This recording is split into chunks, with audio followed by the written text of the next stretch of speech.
जब रे वापस डंजन में कदम रखता है तो वह एक बात साफ कर देता है। वह अभी तक स्कल डीमन को ड्रेन नहीं कर सकता, तो उसके बजाय वह पहले इम्प्स का शिकार करता है। 1 स्लैश 1 स्टील और एक आइस नीडल स्किल उसकी हो जाती है। फिर वह चिल्लाती हुई क्रीचर को फायरबॉल से कोयला बना देता है। दूसरा इम्प डर के मारे जम जाता है जब तक स्कल डीमन उसे वापस समन नहीं कर लेता। रे को मजबूर करता है उससे दोबारा मारने के लिए और बार बार सिर्फ इतने लेवल्स हासिल करने के लिए कि वह जिंदा रह सके। लेकिन असल मॉड तब आता है जब रे लेवल 30 पर पहुंचता है और स्किल सिंथेसिस अनलॉक करता है। एक रिस्की मूव में वह आइस नीडल को फ्यूज करता है एक फायर बॉल के साथ और एक बिल्कुल नया अटैक बनाता है, एक फायर लांस। ये स्कल डीमन की माना बैरियर को चीर देता है, रे को ब्रेक थ्रू करने देता है और एक ही पंच से वह आखिरकार डीमन की अपनी डिफेंसेस चुरा लेता है। फिर तुरंत एक्सट्रीम बॉडी एनहांसमेंट चुरा लेता है। स्कल डीमन गिर जाता है, एक बड़ा हरा मैना स्टोन गिरता है। रे एक ही दिन में लेवल 33 पर पहुंच जाता है। लेकिन कुछ देर पहले वह ऐसा नहीं था। कुरोसाकी काई, एक डुअल कलर प्रोडिजी जिसे पर्पल किंग के नाम से जाना जाता है, उसकी छांव में उसका बड़ा भाई खड़ा है, हमारा एमसी रे, जो पूरा कलरलेस और मैजिकली इनर्ट है। रे अपने भाई की पार्टी में एक पोर्टर के रूप में उम्मीद से चिपका रहता है जब तक वह एक डंजन बॉस क्रोनोस, समय और अंतरिक्ष के देवता का सामना नहीं करते। अपने हाथ के एक इशारे से क्रोनोस आसानी से पूरी पार्टी को खत्म कर देता है, काई समेत, घिरा हुआ और निश्चित मौत का सामना करते हुए। रे की बेचैनी एक बंद, मना की हुई शक्ति स्किल ड्रेन को अनलॉक करती है। स्किल ड्रेन अपने आखिरी विरोधी काम में वो क्रोनोस की अपनी रियलिटी वॉर्पिंग एबिलिटी रिवाइंड को चुरा लेता है। शक्ति का ये उफान, घबराहट और पछतावे से भरा, सिर्फ एक पाल को रिवाइंड नहीं करता बल्कि रे को खुद समय में वापस भेज देता है। वो सालों पहले जगता है एक देवता की चुराई हुई शक्ति और एक तेज इरादे के साथ। इस बार वो अपनी किस्मत का खुद मालिक बनेगा। रे पूरी तरह से शॉक्ड है और जब वो खिड़की से बाहर देखता है तो उसे कुछ और ज्यादा शॉकिंग रियलाइज होता है। इन्वर्टेड कासल अभी भी सफेद है जबकि उसे पूरा काला होना चाहिए था। लगता है इन्वर्टेड कासल 7 साल पहले तक पूरा सेफ्ड था, लेकिन वो धीरे धीरे काला होना शुरू हो गया और जब वो पूरा काला हो गया तो वो दरवाजा खुल गया जिसने क्रोनोस को आजाद किया था। अचानक उसे एहसास होता है कि वो असल में रिवाइंड एबिलिटी क्रोनोस से चुराई थी ताकि खुद को पास्ट में वापस भेज सके। वो अपना फोन उठाता है ताकि एग्जैक्ट डेट कंफर्म कर सके और उसे एहसास होता है कि वो 7 साल पहले वापस आ गया है। क्यूरियोसिटी से रे अपना स्टेटस विंडो खोलता है अपनी स्किल लिस्ट देखने के लिए और शॉकिंगली रिवाइंड स्किल गायब है, लेकिन स्किल ड्रेन एबिलिटी अभी भी मौजूद है। भले ही रिवाइंड गायब है, रे फिर भी खुश है जो उसके पास बचा है, क्योंकि 10 साल तक उसे सिर्फ एक स्किल चाहिए थी और क्योंकि उसके पास स्किल ड्रेन है वो फुलफिल्ड महसूस करता है। तभी उसके फोन पर रिमाइंडर आता है, उसे याद दिलेट हुए कि आज ही मेज एग्जाम है। रे फिर मेज एसोसिएशन HQ की तरफ जाता है जो मेजेस और डंजन कॉन्क्वेस्ट्स के मामलों को देखता है। वो नए लगने वाले हेडक्वार्टर्स में कदम रखता है और इससे पहले कि वो एक ताज़ी सांस भी ले सके उससे पीछे से कोई लड़का कलरलेस बुलाता हुआ सुनाई देता है। वो पलट कर देखता है कि वो लड़के गोतो और ओइक हैं और वो दोनों उसके भाई के सबॉर्डिनेट्स हैं। वो वही लोग थे जो क्रोनोस के रूम में मरे थे। गोतो और ओइक रे का मजाक उड़ाते हैं कि वो दोबारा मेज एग्जाम देने हेडक्वार्टर्स आया है। वो उसे कहते हैं कि उसकी मेहनत बेकार है क्योंकि वो कितनी भी बार टेस्ट दे ले वो हमेशा कलरलेस ही रहेगा। असल में ये पहली बार नहीं है कि रे ने मेज एग्जाम दिया है, लेकिन उसने बार बार एग्जाम दिया क्योंकि उसने हार नहीं मानी थी।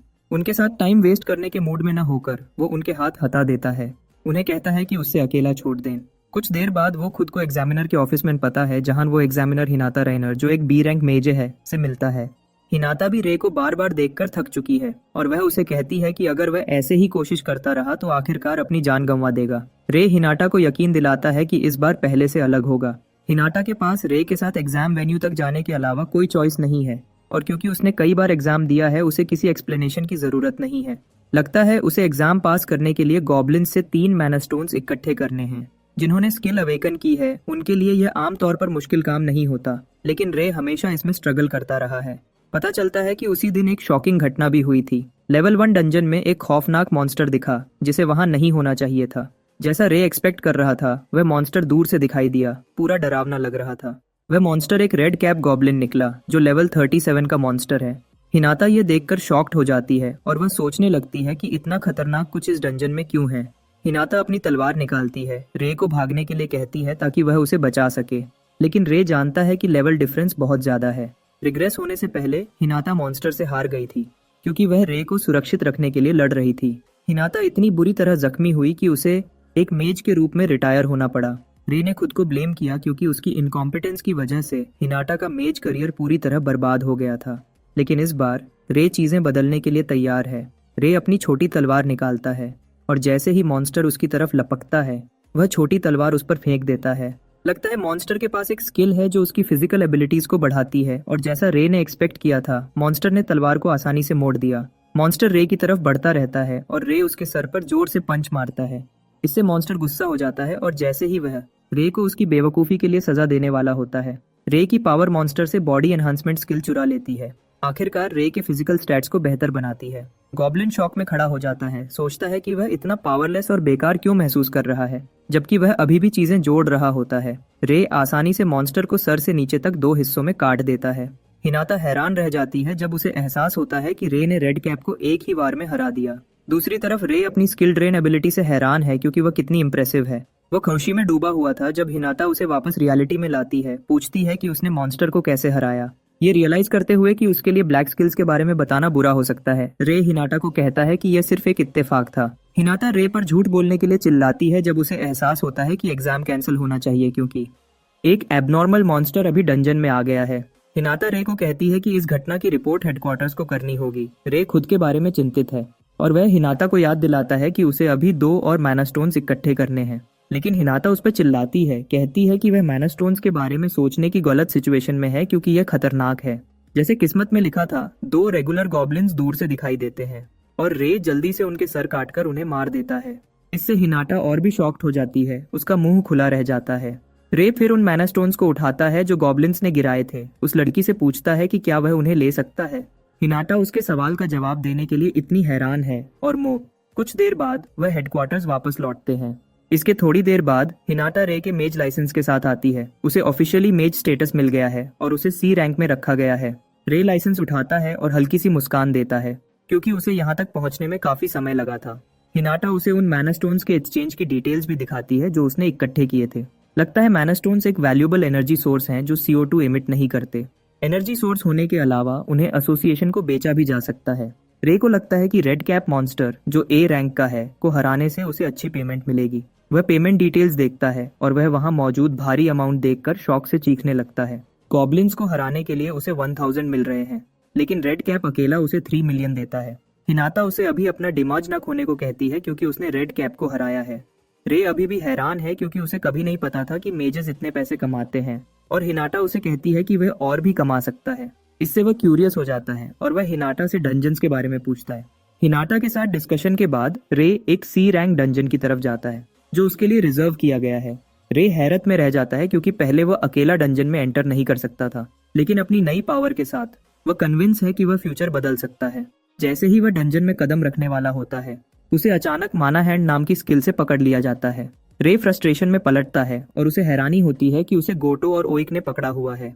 ओइक और गोटो उस पर मजाक उड़ाते हैं अकेला डंजन में एंटर करने की कोशिश करने के लिए, कहते हैं कि यह रूल्स के खिलाफ है। एक गुस्से वाले चेहरे के साथ रे उन दोनों को कहता है कि उसे परमिशन है क्योंकि उसने मेज एग्जामिनेशन पास कर लिया है। वह दोनों ये सुनकर हैरान होते हैं और वह अस्यूम करते हैं कि वह एक झूठा है। गोटो फिर रे के पास आता है और माना हैंड से उसका सर नीचे दबाता है, कहता है कि अगर वह सच में अवेकन हुआ है तो अपनी स्किल्स दिखाए। लगता है माना हैंड एक स्किल है जो माना को ही फिजिकल प्रॉपर्टी में कंप्रेस करती है। एक्सट्रीम बॉडी एनहांसमेंट के साथ भी रे रियलाइज करता है कि वह असल में छूट नहीं सकता, लेकिन वह मुश्किल सिचुएशंस में हार मानने वालों में से नहीं है और वह गुस्से में गोटो को हेडबट मारता है। गोटो पीछे लड़खड़ाता है और उसी समय रे उसकी माना हैंड स्किल चुरा लेता है क्योंकि अब उसके पास माना हैंड है। जो गोटो ने उस पर रखा था वह आखिरकार डिसेबल हो जाता है। उसके शरीर से एक जबरदस्त ब्लू ऑरा निकलता है, गोटो और ओइक को शॉक्ड करता है। रे माना हैंड को इस्तेमाल करने में देर नहीं करता, गोटो को उससे पकड़कर उसे यह मानने पर मजबूर करता है कि रे सच में एक अवेकन्ड है। ओइक रे को उसका क्रेडिट देने से इनकार करता है और उस पर फायरबॉल से अटैक करने का डिसाइड करता है। रे एनहांसमेंट स्किल एक्टिवेट करता है और उसे फायर अटैक को काटने के लिए इस्तेमाल करता है। ओइक को शॉक्ड करता है। वह समझने की कोशिश कर रहा होता है कि क्या हुआ जब रे उस तक एक ऐसे वॉर के साथ पहुंचता है जो उसे रूम के पार भेज देता है। गोटो शॉक्ड है यह देखकर कि रे बॉडी एनहांसमेंट भी इस्तेमाल कर सकता है और दर्द से तड़पते हुए ओइक रे से पूछता है कि क्या वह अब एक डुअल कलर्ड मेज है। रे बस नहीं कहता है और तभी उसकी ड्रेन स्किल ओइक की फायरबॉल भी चुरा लेती है। बेसिकली उसकी स्किल लिस्ट में एक और कलर जोड़ती है। ओइक का जबड़ा लगभग गिर जाता है यह देखकर क्योंकि उसने कभी 3 कलर्स वाले मेज को नहीं देखा या सुना था। रे उस पर फायरबॉल फेंक कर दिखाता है कि वह कितना खतरनाक है। उसे लगभग अपनी पैंट गीली करने पर मजबूर करता है। रे फिर उनसे पूछता है कि क्या वह अभी भी लड़ने के लिए तैयार हैं। लेकिन वह दोनों एक दूसरे को डर से देखते हैं इससे पहले कि अपनी दुम दबाकर भाग जाते हैं। उनके जाने के बाद रे समझ जाता है कि काय खुश नहीं होगा अगर उसे बाद में पता चला कि क्या हुआ। बेसिकली वह काय का चमचा था और अगर उसे पता चला कि रे ने अपनी स्किल अवेकन की है तो वह जरूर उसे कुचलने आ जाएगा। काय पहले ही एक इम्प्रेसिव लेवल 50 पर पहुंच चुका है, जिससे वह मॉडर्न ईरा के सबसे स्ट्रॉन्ग मेजेस में से एक बन गया है। काय के अलावा रे समझ जाता है कि उसे उस डरावने डंजन के बारे में चिंतित होना होगा जो जल्दी ही खुलने वाला है, फ्यूचर की प्रॉब्लम्स के लिए खुद को तैयार करने के लिए। रे जानता है कि उसे अपना लेवल जितना हो सके उतना बढ़ाना होगा और वह डंजन में कदम रखता है। लगता है लेवल स्ट्रेंथ की नींव है और लेवल अप करने से एक मेज नई स्किल सीख सकता है जो उसके टोटल माना पूल को बढ़ाती है। इससे एक मेज एक बार में जितना माना कंट्रोल कर सकता है वह भी बढ़ जाता है। रे डंजन में घूम रहा होता है जब उस पर अचानक लेवल 38 के फ्लेम विजर्ड ने हमला कर दिया। विजर्ड के चारों तरफ कई फायर बॉल्स हैं, जिससे रे डर जाता है क्योंकि वह सिर्फ एक फायर बॉल ही बना सकता है। विजर्ड ये सब लेवल्स के भारी अंतर की वजह से कर पाता है। विजर्ड अपनी फायर बॉल्स रे पर फेंकता है और भले ही वह सिर्फ एक को ब्लॉक कर पाता है, रे को दूसरी फायर बॉल्स को डॉज करने के लिए पोजीशन बदलनी पड़ती है। रे समझ जाता है कि वह मॉन्स्टर को सीधे टक्कर में नहीं हरा सकता, लेकिन एक चीज है जो नहीं बदलती, वह यह है कि स्किल इस्तेमाल करने के बाद हमेशा एक ओपनिंग होती है और रे इस मौके को हाथ से जाने नहीं देता। जैसे ही वह तेज स्पीड से विजर्ड की तरफ लपकता है, भले ही ओपनिंग सिर्फ 2 सेकंड की है, विजर्ड उस पल पूरी तरह से पावरलेस हो जाता है। रे विजर्ड को इतनी जोर से पंच मारता है कि वह हवा में उड़ता हुआ जाता है और इस प्रोसेस में उसकी फायरबॉल स्किल भी चुरा लेता है। विजर्ड धड़ाम से जमीन पे गिरता है और जब वह अपना अटैक छोड़ने की कोशिश करता है तो उसे एहसास होता है कि वह पावरलेस हो गया है।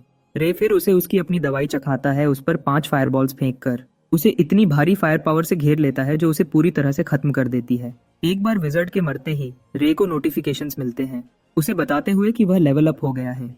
वह रियलाइज करता है कि हायर लेवल मॉन्स्टर्स को हराने से ढेर सारे एक्सपीरियंस पॉइंट्स मिलते हैं। भले ही हायर रैंक्ड मॉन्स्टर्स से टक्कर लेना काफी मुश्किल है, रे समझ जाता है कि स्किल ड्रेन एबिलिटी उसे एक एज देती है। रे अपना स्टेटस विंडो चेक करता है यह देखने के लिए कि वह लेवल 12 पर पहुंच गया है। इससे रे अपने लिए लेवल 30 का स्टैंडर्ड सेट करता है।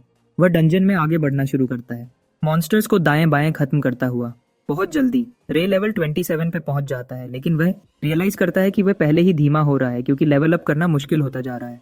रे समझ जाता है कि लेवल 30 तक पहुंचने के लिए उसे हायर लेवल के ओपोनेंट्स को हराना होगा। रे फिर डंजन के सबसे गहरे हिस्से में जाता है जहां उसे बॉस रूम मिलता है।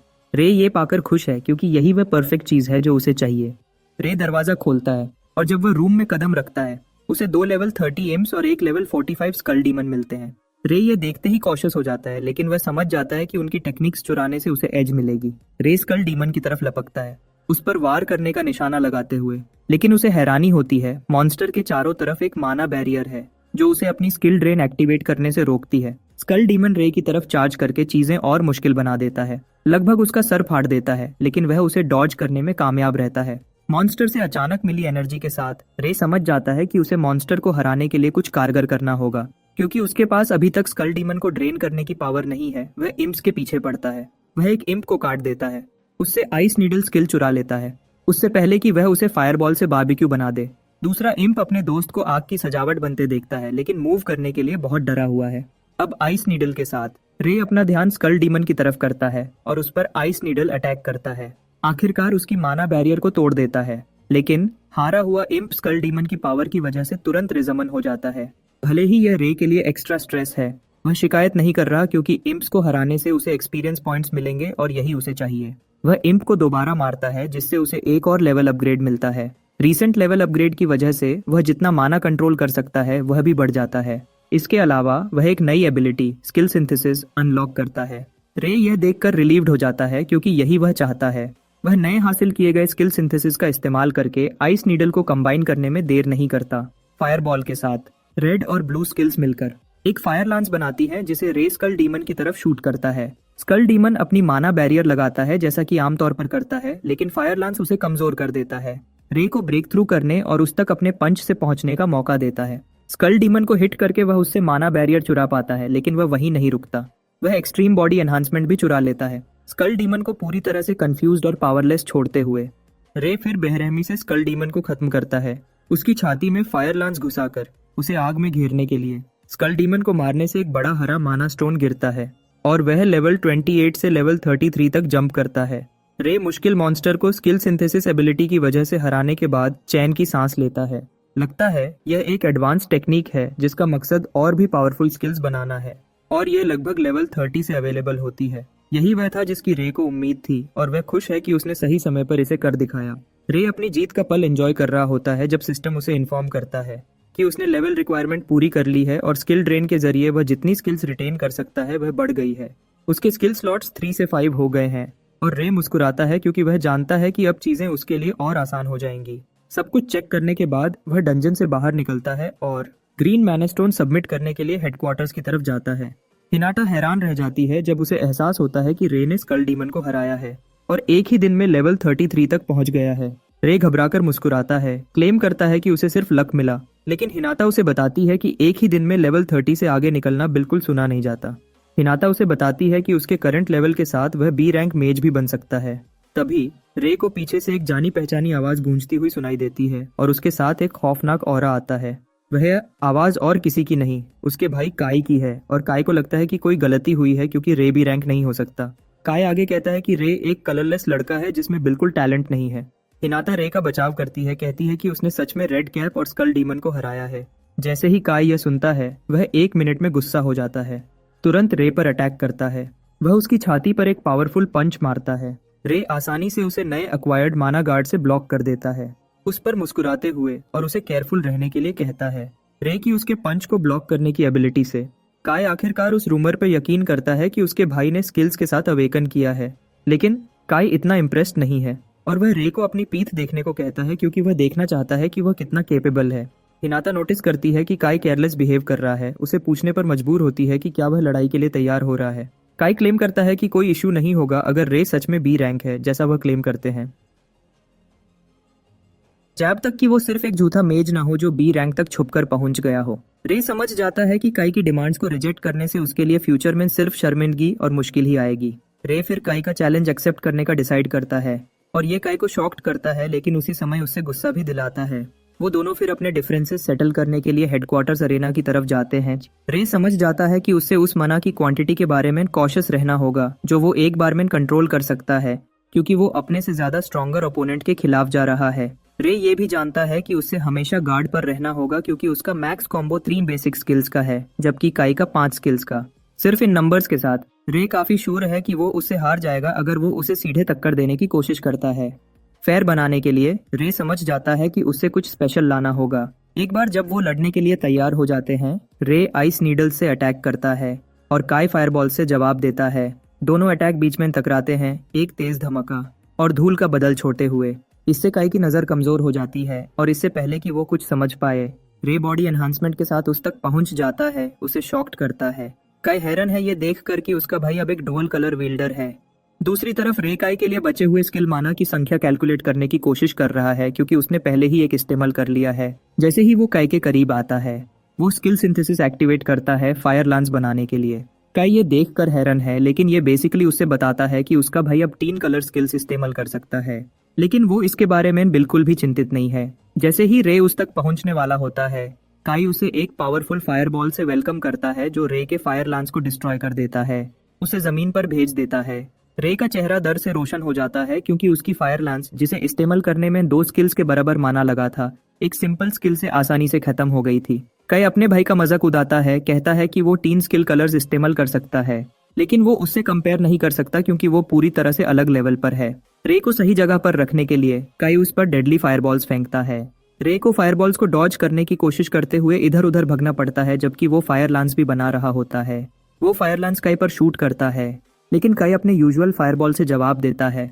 काई की फायरबॉल तोड़ती हुई रे की तरफ बढ़ती है, लेकिन वो तुरंत मना बैरियर लगाता है। लेकिन मना बैरियर काई की पावर से कंपेयर नहीं कर सकती, और वो टूट जाती है, रे को दोबारा जमीन पर भेजती है। रे के जमीन पर होने के साथ काई उसकी तरफ चलता है, उसे कहता है कि वो इज्जत में अपना सर झुकाए और वो अब तक जो कुछ भी हुआ है सब भूल जाएगा। वो चाहता है कि रे माने कि वो उसके कंपैरिजन में बेकार है। अंदर ही अंदर रे जानता है कि वो कैसे अपने छोटे मूव्स और आउटपुट के साथ नहीं जीत सकता, लेकिन वो हार मानाने को तैयार नहीं है क्योंकि वो एक गुलाम की तरह जीता रहेगा। अपना नाम बनाने के लिए दृढ़ होकर वो खड़ा हो जाता है। काई पर चिल्लाता है कि वो उसके सामने कभी नहीं झुकेगा। काई ये देखकर गुस्सा हो जाता है, और वो रे को कहता है कि उसे शायद यूज मारने पड़ेगा। काई तुरंत ओवरलॉक स्किल एक्टिवेट करता है जो बड़ी क्वांटिटी में मना कंज्यूम करती है, लेकिन एक बार में कंट्रोल किए जाने वाले मना की क्वांटिटी को डबल कर देती है। ओवरलॉक के साथ काई कई फायरबॉल्स कॉन्जर कर पाता है और वो कॉन्फिडेंशियली रे को कहता है कि वो एक राजा की पावर एक 10 कॉम्बो अटैक देखने वाला है। रे डर से घिर जाता है जब वो ये देखता है, क्योंकि वो पावर को पहचानता है, क्योंकि ये काई का अल्टीमेट मूव है। बेसिकली वो एक ऐसा इंसान है जो अपने लेवल के दूसरों के कंपैरिजन में काफी मना इस्तेमाल कर सकता है। लेकिन यही वो था जिस पर रे बेट लगा रहा था और काई को इस्तेमाल करने की उम्मीद कर रहा था। रे काई की तरफ उछलता है और काई उसका मजाक उड़ाता है, पूछता है कि क्या वो सोचता है कि वो हवा में उसके अटैक को डॉज कर सकता है। रे खुद को कई फायरबॉल्स से लड़ता हुआ पता है, लेकिन वो मना हैंड एक्टिवेट करता है। काई को शॉक्ड करता है क्योंकि वो एक और स्किल एक्सपेक्ट नहीं कर रहा था। रे जानता है कि काई कितना भी पावरफुल हो, वो कूलडाउन से बंधा हुआ है। वो फायरबॉल्स को डॉज करने में कामयाब रहता है और सही समय पर काई तक पहुंच जाता है। काई अपने कूलडाउन पीरियड में होता है जब रे उस तक पहुंचता है और वो उसके चेहरे पर पंच मारता है। रे का पंच इतना भारी है कि वो काई को अरेना के पार भेज देता है और उससे पंच मारकर रे उसकी ओवरलॉक स्किल भी चुरा लेता है। रे आउटकम से खुश है क्योंकि वो ओवरलॉक स्किल भी चुरा पाया। रे को लगता है कि उसने लड़ाई जीत ली है, लेकिन काई एक बिगड़े हुए चेहरे के साथ वापस खड़ा हो जाता है, रे को मारने की धमकी देता हुआ। तभी काई डीमन लांस स्किल निकलता है। रे को शॉक्ड करता है क्योंकि वो काई से अभी तक ये स्किल सीखने की एक्सपेक्ट नहीं कर रहा था। लगता है ये काई की सबसे बड़ी स्किल है जो उससे पूरी तरह से खतरनाक बनाती है। रे देखता है कि लांस से सीधा उसकी तरफ आ रही है, लेकिन उसके लगने से पहले रे रास्ते से हटने में कामयाब रहता है। रे को मनाना पड़ता है कि लांस की स्पीड कुछ और ही है। रे आखिरकार रियलाइज करता है कि वो काई पर सिर्फ इसलिए वार कर पाया क्योंकि वो केयरलेस था, लेकिन अब चीजें बदल गई हैं क्योंकि काई सच में सीरियस हो गया है। रे खुद को अरेना में इधर उधर भगता हुआ पता है क्योंकि उसके और काई के बीच स्ट्रेंथ लेवल बहुत बढ़ गया है। अरेना में जो तबाही उसने मचाई है उसके बावजूद भी काई अभी तक खत्म नहीं हुआ है। रे अपनी फायर लांस से लड़ने की कोशिश करता है, लेकिन काई उसकी स्किल को डीमन लांस से ओवरपावर कर देता है। धमाके की लहर रे को सीधा दीवार में भेज देती है और वह दीवार से टकराते ही चिल्लाता है। काई उसका मजाक उड़ाता है, कहता है कि यही वजह है कि उसे पर्पल किंग कहा जाता है। रे के पास मानने के अलावा कोई चॉइस नहीं है कि काई सच में सही है, क्योंकि उसकी डीमन लांस सबसे स्ट्रॉन्गेस्ट में से एक है। काई दोबारा रे के ऊपर खड़ा होता है, उसे कहता है कि सिर्फ इसलिए ओवर कॉन्फिडेंट ना हो क्योंकि वह कई स्किल्स इस्तेमाल कर सकता है। रे मानता है कि अपनी करंट स्टेट में वह काई का मुकाबला नहीं कर सकता, लेकिन उसे अचानक एहसास होता है कि गेम बदल जाएगा अगर वह पर्पल स्किल का पोटेंशियल ढूंढ पाए। लड़ाई से पहले उसकी सिंथेसिस की लिमिट 2 कलर्स की थी, लेकिन रे ओवरलॉक स्किल एक्टिवेट करके पूरी तरह से गेम बदल देता है। काई शॉक्ड है जब वह अपने भाई को ओवरलॉक स्किल इस्तेमाल करते देखता है, जैसे ये कुछ भी नहीं है। ओवरलॉक की वजह से उसकी माना कैपेसिटी ऑटोमेटिकली बढ़ गई और वह स्किल सिंथेसिस अनलॉक करता है। रे मुस्कुराता है जब वो समझ जाता है कि उसने जैकपॉट मार दिया है, लेकिन काई चिंतित है क्योंकि उसे नहीं पता कि वह क्या बुरी स्कीम बना रहा है। तभी रे कुछ ऐसा करता है जो पहले कभी किसी ने नहीं किया, और ये है 3 कलर्स को एक साथ कंबाइन करना। रे रेड स्किल को ब्लू स्किल में जोड़ता है और उस पर येलो स्किल भी मिला देता है। आखिरकार उसे ब्लैक माना में बदल देता है। काई का मुंह खुला का खुला रह जाता है। बेसिकली मौजूद माना कलर्स रेड, येलो और ब्लू है। रे को हमेशा बताया गया था कि उसकी इन 3 कलर्स के लिए कोई एफिनिटी नहीं है, लेकिन उन्हें नहीं पता वह सब गलत है। रे पूरी तरह से अलग और रेयर ब्रीड है क्योंकि वह एक डार्क मेज है जिसका मेजेस के इतिहास में कभी जिक्र नहीं हुआ। 3 कलर्स के कॉम्बिनेशन के साथ रे एबिस फ्लेम बनाता है जो सच में डेडली लगती है। काई को डर घेर लेता है और वह घबराहट में रे पर डीमन लांस लॉन्च करता है, उस पर चिल्लाता है कि दूर रहे। रे लांस को देखता है और अबिस फायरबॉल उस पर फेंकता है, उसे एक पल में कुचल देता है। एक बार डीमन लांस रास्ते से हटने के बाद रे काई की तरफ भागता है। जैसे ही वह आग का एक और गोला तैयार करता है, काई हार मानने को तैयार नहीं है और वह रे के अटैक की तैयारी में एक और जायंट डीमन लांस समन करता है। काई अपनी डीमन लांस लॉन्च करता है और रे फायरबॉल के साथ उसे बीच में मिलता है। रे की फायरबॉल डीमन लांस को ओवर पावर कर देती है और उसे कंज्यूम कर लेती है। एक बड़ा धमाका छोड़ती है जो काई को नॉकआउट कर देता है। रे अपनी आंखों पर यकीन नहीं कर पाता जब वह हैरानी में जमीन पर गिरता है कि उसने आखिरकार काई को हरा दिया है। सिस्टम नोटिफिकेशन पॉप होती है, उसे बताती है कि उसने एबिस फ्लेम हासिल कर ली है, सब स्किल सिंथेसिस की वजह से।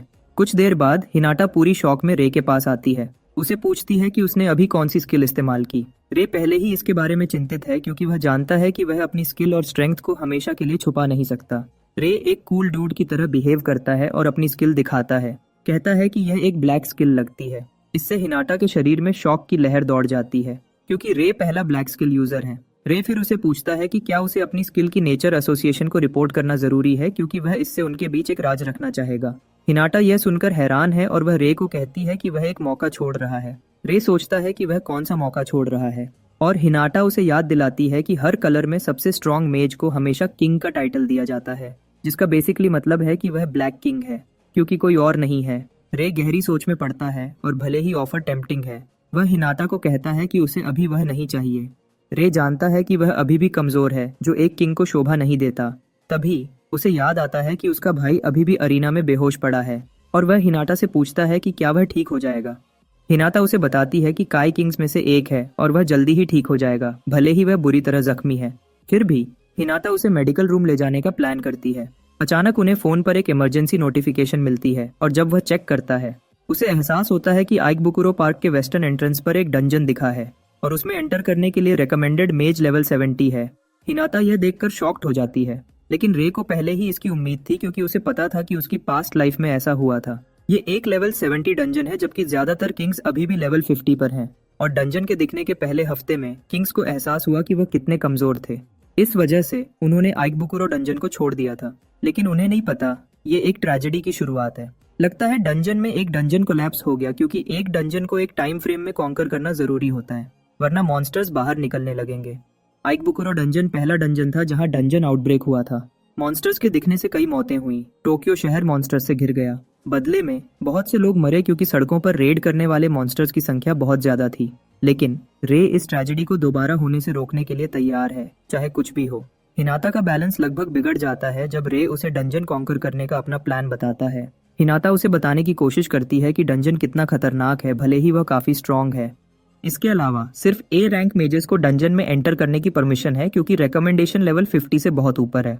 क्योंकि डंजन आउटब्रेक से पहले थोड़ा समय है, रे कंफर्म करता है कि क्या ए रैंक प्रमोशन एग्जाम अभी भी अगले हफ्ते है, और हिनाटा हाँ कहती है। क्योंकि ऐसा है, रे हिनाटा को अपना प्लान बताता है कि वह अगले एग्जामिनेशन तक ए रैंक तक पहुंच जाएगा। हिनाटा ये सुनकर और भी सरप्राइज्ड हो जाती है, लेकिन वह इस बात से इनकार नहीं कर सकती कि रे अपनी स्किल्स के साथ एग्जाम पास कर सकता है। लेकिन वह ऐसे बोलती है जैसे कोई प्रॉब्लम हो, और रे उसे पूछता है कि क्या है।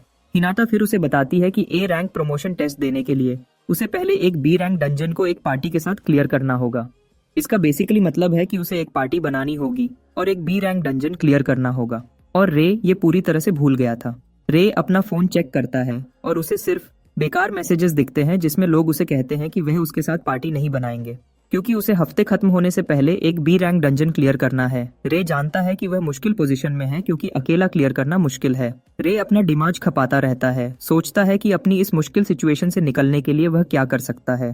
तभी उसे कुछ मेजर्स अपने कॉलीग को कमजोर होने के लिए डांटते हुए सुनाई देते हैं। ये रे को चुप जाता है, जिसे याद आता है कि उसके साथ हमेशा कचरे जैसा बर्ताव किया जाता था, बिल्कुल एक आउटकास्ट की तरह। लगता है लड़की का नाम इचिनोस आया है और उसके कॉलीग्स बिल्कुल भी पीछे नहीं हट रहे और उसे डेड वेट कह रहे हैं। जैसे ही रे आया का नाम सुनता है, उसे कुछ काफी इम्पोर्टेंट याद आता है। पता चलता है कि आया फ्यूचर में स्कारलेट किंग के नाम से जानी जाएगी, लेकिन करंट समय में वह एक इनकॉम्पिटेंट मेज के रूप में जानी जाती है। भले ही वह कमजोर है, रे डिसअपॉइंटेड है कि उसके पार्टी मेंबर्स उसके साथ कचरे जैसा बर्ताव कर रहे हैं। आया अपने टीम मेंबर्स को बताने की कोशिश करती है कि वह पार्टी से निकाली नहीं जा सकती, क्योंकि वह अपनी बहन के मेडिकल बिल्स नहीं भर पाएगी। वह प्रॉमिस करती है कि अगले बार जब वह डंजन में एंटर करेंगे तो वह बेहतर करेगी। और पार्टी लीडर उसे कहती है कि वह इंतजार करेगी ये देखने के लिए कि वह उस दिन की रेड में क्या कर सकती है। वह आया को बताती है कि अगर उसने गड़बड़ की तो वह टीम से पक्का बाहर हो जाएगी, और आया घबराकर इस बात पर सहमत हो जाती है। आया और उसकी टीम फिर एक डंजन में जाने के लिए निकलते हैं, लेकिन रे चिंतित है कि चीजें शायद ठीक ना हो। रे जानता है कि वह आने वाले सालों में स्कारलेट किंग बन जाएगी, लेकिन उसने उससे पहले कई मुश्किलें झेली थीं। रे को याद आता है कि लगभग इस समय वह एक खास इंसिडेंट में इन्वॉल्व थी। लगता है वह एक बॉस बैटल के दौरान बुरी तरह जख्मी हो गई थी और सालों तक कोमा में चली गई थी। अचानक रे को एहसास होता है कि वह इंसिडेंट शायद आज ही का दिन हो, भले ही रे इसके बारे में श्योर नहीं है। वह देख सकता था कि आया बहुत अजीब बिहेव कर रही थी। उसके साथ कुछ बुरा होने से रोकने के लिए रे डिसाइड करता है कि उसे बीच में आना होगा। इसी बीच आया और उसकी टीम का सामना डंजन बॉस डोलाहैन से हुआ है, एक लेवल 45 मॉन्स्टर। अचानक पार्टी लीडर कुछ बहुत अजीब करती है और वह आया को मॉन्स्टर की रेंज में धकेल देती है ताकि उसे बेट के रूप में इस्तेमाल कर सके। वह आया को कहती है कि मॉन्स्टर से अकेला लड़े, और आया उसे याद दिलाने की कोशिश करती है कि वह अकेला मॉन्स्टर से नहीं जीत सकती। पार्टी लीडर फिर आया को कहती है कि अगर वह बॉस मॉन्स्टर से अकेला नहीं लड़ सकती तो उसे निकाल दिया जाएगा। आया पार्टी लीडर की डिमांड से मजबूर हो जाती है, लेकिन उसे लगता है कि उसके पास कोई चॉइस नहीं है, क्योंकि जो कुछ भी वह कर रही है अपनी बहन के लिए है। पार्टी मजाक में देखती है जब आया बॉस की तरफ चलती है और उस पर एक फायरबॉल फेंकती है। आया की फायरबॉल टारगेट को लगती है, लेकिन मॉन्स्टर अपनी जगह से 1 इंच भी नहीं हिलता। आया घबरा जाती है जब उसे एहसास होता है कि उसका वार मॉन्स्टर के खिलाफ बेकार था। अचानक डुल्हन उसकी तरफ लपकता है, अपनी बड़ी तलवार से उसे मारने के लिए तैयार। तलवार उसके बिल्कुल सामने लगती है, जिससे एक बड़ी लहर पैदा होती है जो जमीन को तोड़ देती है और उसे जमीन पर फेंक देती है। वह चीजें जमीन पर गिर जाती है, पूरी तरह से मॉन्स्टर के रहम पर। मॉन्स्टर उसे खत्म करने वाला होता है। जब रे सीन पर आता है और अपनी एक्सट्रीम बॉडी एनहांसमेंट की मदद से वह मॉन्स्टर के अटैक को ब्लॉक करता है। आया शॉक्ड है जब वह अपने सामने एक सेवियर को देखती है जो उसे मरने से रोकता है। रे अपनी पूरी ताकत लगाता है अटैक को पीछे धकेलने के लिए और वह मॉन्स्टर को पीछे धकेल देता है। आया हैरत में रह जाती है और रे पलटकर देखता है कि क्या वह ठीक है। पार्टी मेंबर्स खुश नहीं हैं कि कोई अनजान आदमी आकर उनका प्लान बर्बाद कर गया। वह जानते हैं कि डुल्हन एक डरावना मॉन्स्टर है जिसका वजन बहुत ज्यादा है, लेकिन रे ने उसे ऐसे धकेल दिया जैसे वह कुछ भी ना हो। तभी डुल्हन वापस अपने पैरों पर खड़ा होता है और एक जोर से दहाड़ छोड़ता है जो रूम के हर कोने तक पहुंचती है। रे को हैरानी नहीं होती कि मॉन्स्टर अभी भी जिंदा है, क्योंकि डुल्हन का आर्मर ऑब्वियसली एक स्ट्रेंथनिंग स्किल से एनहांस्ड है जो रेगुलर अटैक्स को उसके खिलाफ पूरी तरह से बेकार बना देता है। क्योंकि ऐसा है, रे स्किल को चुराने और उसे नलिफाई करने का डिसाइड करता है। रे सब कुछ रिस्क पे डाल देता है और मॉन्स्टर की तरफ लपकता है उसे छूने की कोशिश करने के लिए। वह मॉन्स्टर को छूने में कामयाब रहता है और स्किल ड्रेन एक्टिवेट करता है, लेकिन उसे हैरानी होती है कि स्किल एक्टिवेट नहीं हो रही। रे को पीछे कूदना पड़ता है इससे पहले कि वह मॉन्स्टर से 2 हिस्सों में काट दिया जाए। रे वापस आया के पास आता है और वह उसे पूछती है कि क्या वह ठीक है। रे उसे बताता है कि वह ठीक है क्योंकि उसने मॉन्स्टर के अटैक को अपनी तलवार से ब्लॉक कर लिया। रे आखिरकार समझ जाता है कि डुल्हन का आर्मर उसका एक्सटर्नल पार्ट है और स्किल ड्रेन को काम करने के लिए उसे उसके बॉडी के इंटरनल पार्ट को छूना होगा। देते हैं तभी डुल्हन अपनी तलवार जमीन पर पटकता है, उससे एक जबरदस्त एनर्जी ब्लास्ट रिलीज करता है। रे अपनी माना बैरियर उठाता है और आया पर चिल्लाता है कि वह उसके पीछे रहे ताकि उसे लगे नहीं। रे की माना बैरियर आने वाले अटैक को सक्सेसफुली ब्लॉक करती है, लेकिन अटैक की लहर पार्टी मेंबर्स को कागजों की तरह हवा में उड़ा देती है। सिर्फ पार्टी लीडर खड़ी रहती है और वह गुस्से में मॉन्स्टर पर आइस लैंस लॉन्च करती है। सरप्राइजिंगली डुल्हन अटैक को ब्लॉक करता है और एक काउंटर अटैक से जवाब देता है जिसे लड़की डॉज नहीं कर पाई। वह खुद को दीवार में फेंकी हुई पाती है क्योंकि आइस लैंस डुल्हन के खिलाफ बेकार थी। रे समझ जाता है कि उसे एक ऐसी स्किल चाहिए जो मॉन्स्टर की स्ट्रेंथनिंग स्किल से परे हो। रे अपनी अबिस फ्लेम इस्तेमाल करने का डिसाइड करता है और वह देर नहीं करता एक ब्लैक फायरबॉल बनाने में। आया को शॉक्ड करता हुआ रे ब्लैक फ्लेम को सीधा मॉन्स्टर पर फेंकता है और डुल्हन भी अपनी एनर्जी वेव रे के रास्ते में भेज देता है।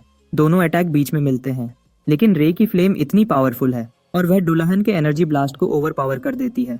ब्लैक फ्लेम डुल्हन तक पहुंच जाती है इससे पहले कि उसे कुछ करने का मौका मिले और वह आग में घिर जाता है।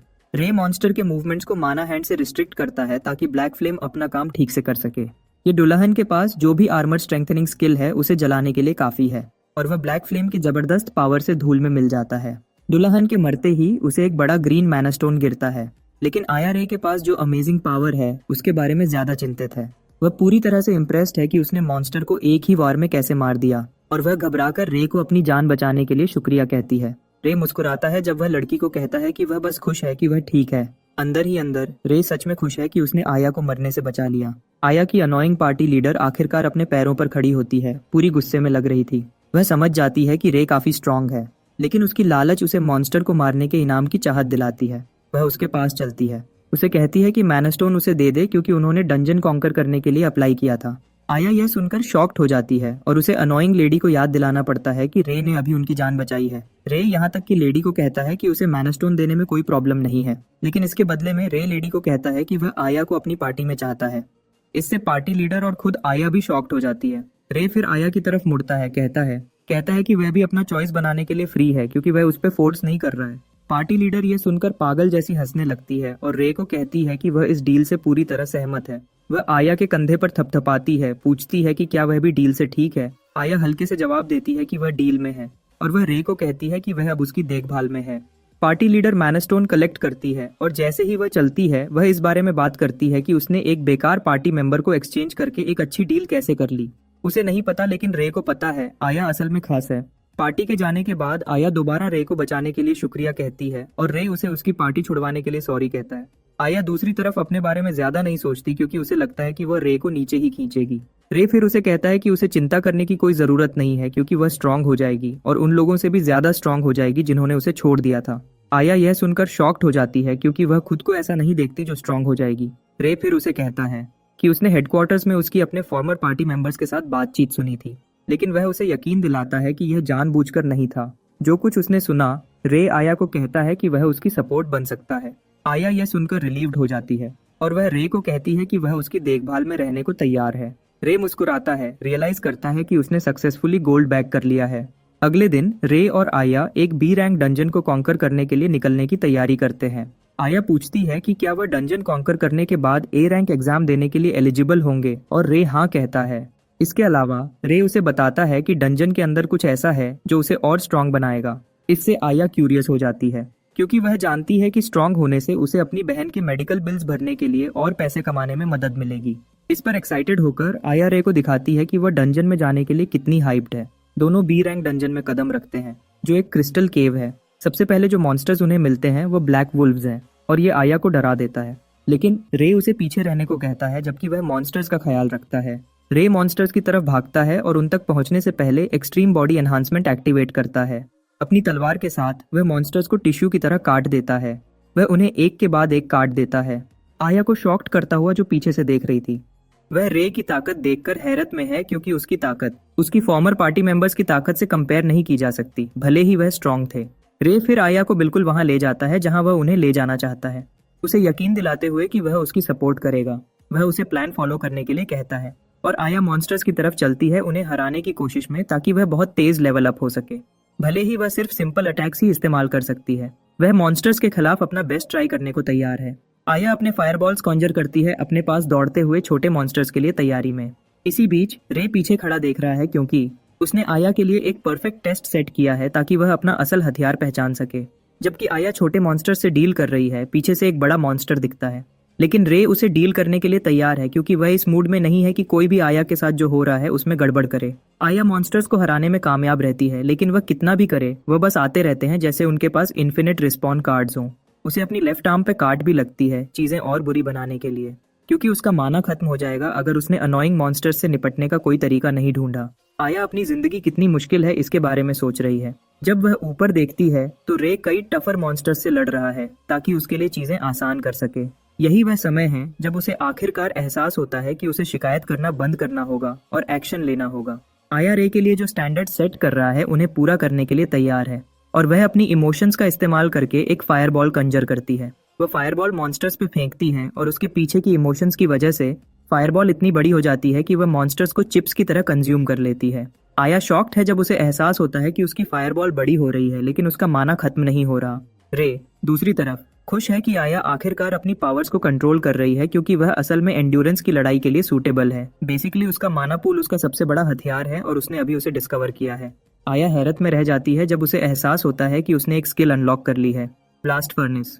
कुछ देर बाद दोनों बॉस के रूम में पहुंचते हैं, जहां एक लेवल 52 का बड़ा स्लाइम रहता है। जैसे ही रे स्लाइम की तरफ चार्ज करता है, वह आया को कहता है कि अपनी नई स्किल स्लाइम के खिलाफ इस्तेमाल करे।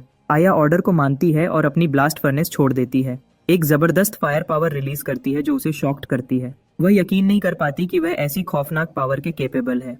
दूसरी तरफ रे जानता है कि वह क्या कर सकती है, क्योंकि ब्लास्ट फर्नेस एक स्किल है जो उसकी स्किल की फायर पावर को बढ़ाती है, लेकिन हाई माना कॉस्ट पर। ये बेसिकली उसके स्किल सेट के साथ जाता है।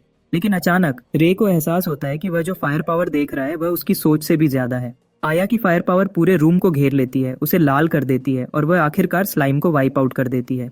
बॉस के हराने के बाद रे उसके पास आता है, उसकी अच्छी परफॉर्मेंस की तारीफ करता है। आया शुरू में घबराई हुई है, लेकिन वह खुद को संभालती है और हंसने लगती है, क्योंकि उसने कभी नहीं सोचा था कि वह ऐसी अमेजिंग पावर के केपेबल है। लेकिन वह रे की तारीफ करने में एक सेकंड भी वेस्ट नहीं करती, क्योंकि उसी की वजह से उसने अपनी पोटेंशियल डिस्कवर की। बी रैंक डंजन कॉन्कर करने के बाद दोनों सरफेस पर लौटते हैं और वह मेंशन करती है कि उन्होंने वह कंडीशन पूरी कर ली है जो उन्हें ए रैंक एग्जाम में पार्टिसिपेट करने की परमिशन देती है, मतलब जो बचा है वह एग्जाम देना है। रे उस पर मुस्कुराता है इस बात को कंफर्म करते हुए, लेकिन अंदर ही अंदर वह एग्जाम देने और पास करने के लिए बेचैन है, क्योंकि यह जरूरी है।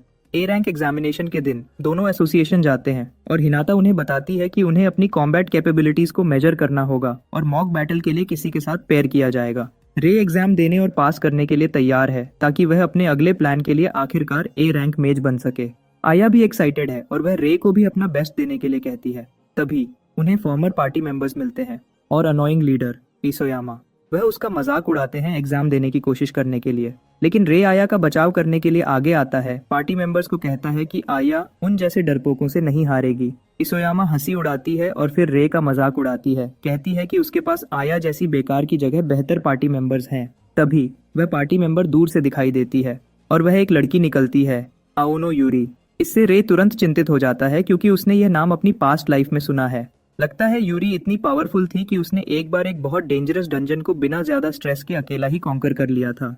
इसके बाद ही वह सच में फेमस हो गई थी। और करंट सर्कमस्टांसेस को देखते हुए रे आसानी से समझ जाता है कि यूरी शायद पहले ही ए रैंक मेज के आसपास है। यूरी फिर रे के पास आती है, कहती है कि वह किसी ऐसे इंसान की तरह लगता है जो काफी इंटरेस्टिंग है। इससे रे कॉट ऑफ गार्ड हो जाता है, उसे यूरी को अजीब तरीके से घूरने पर मजबूर करता है।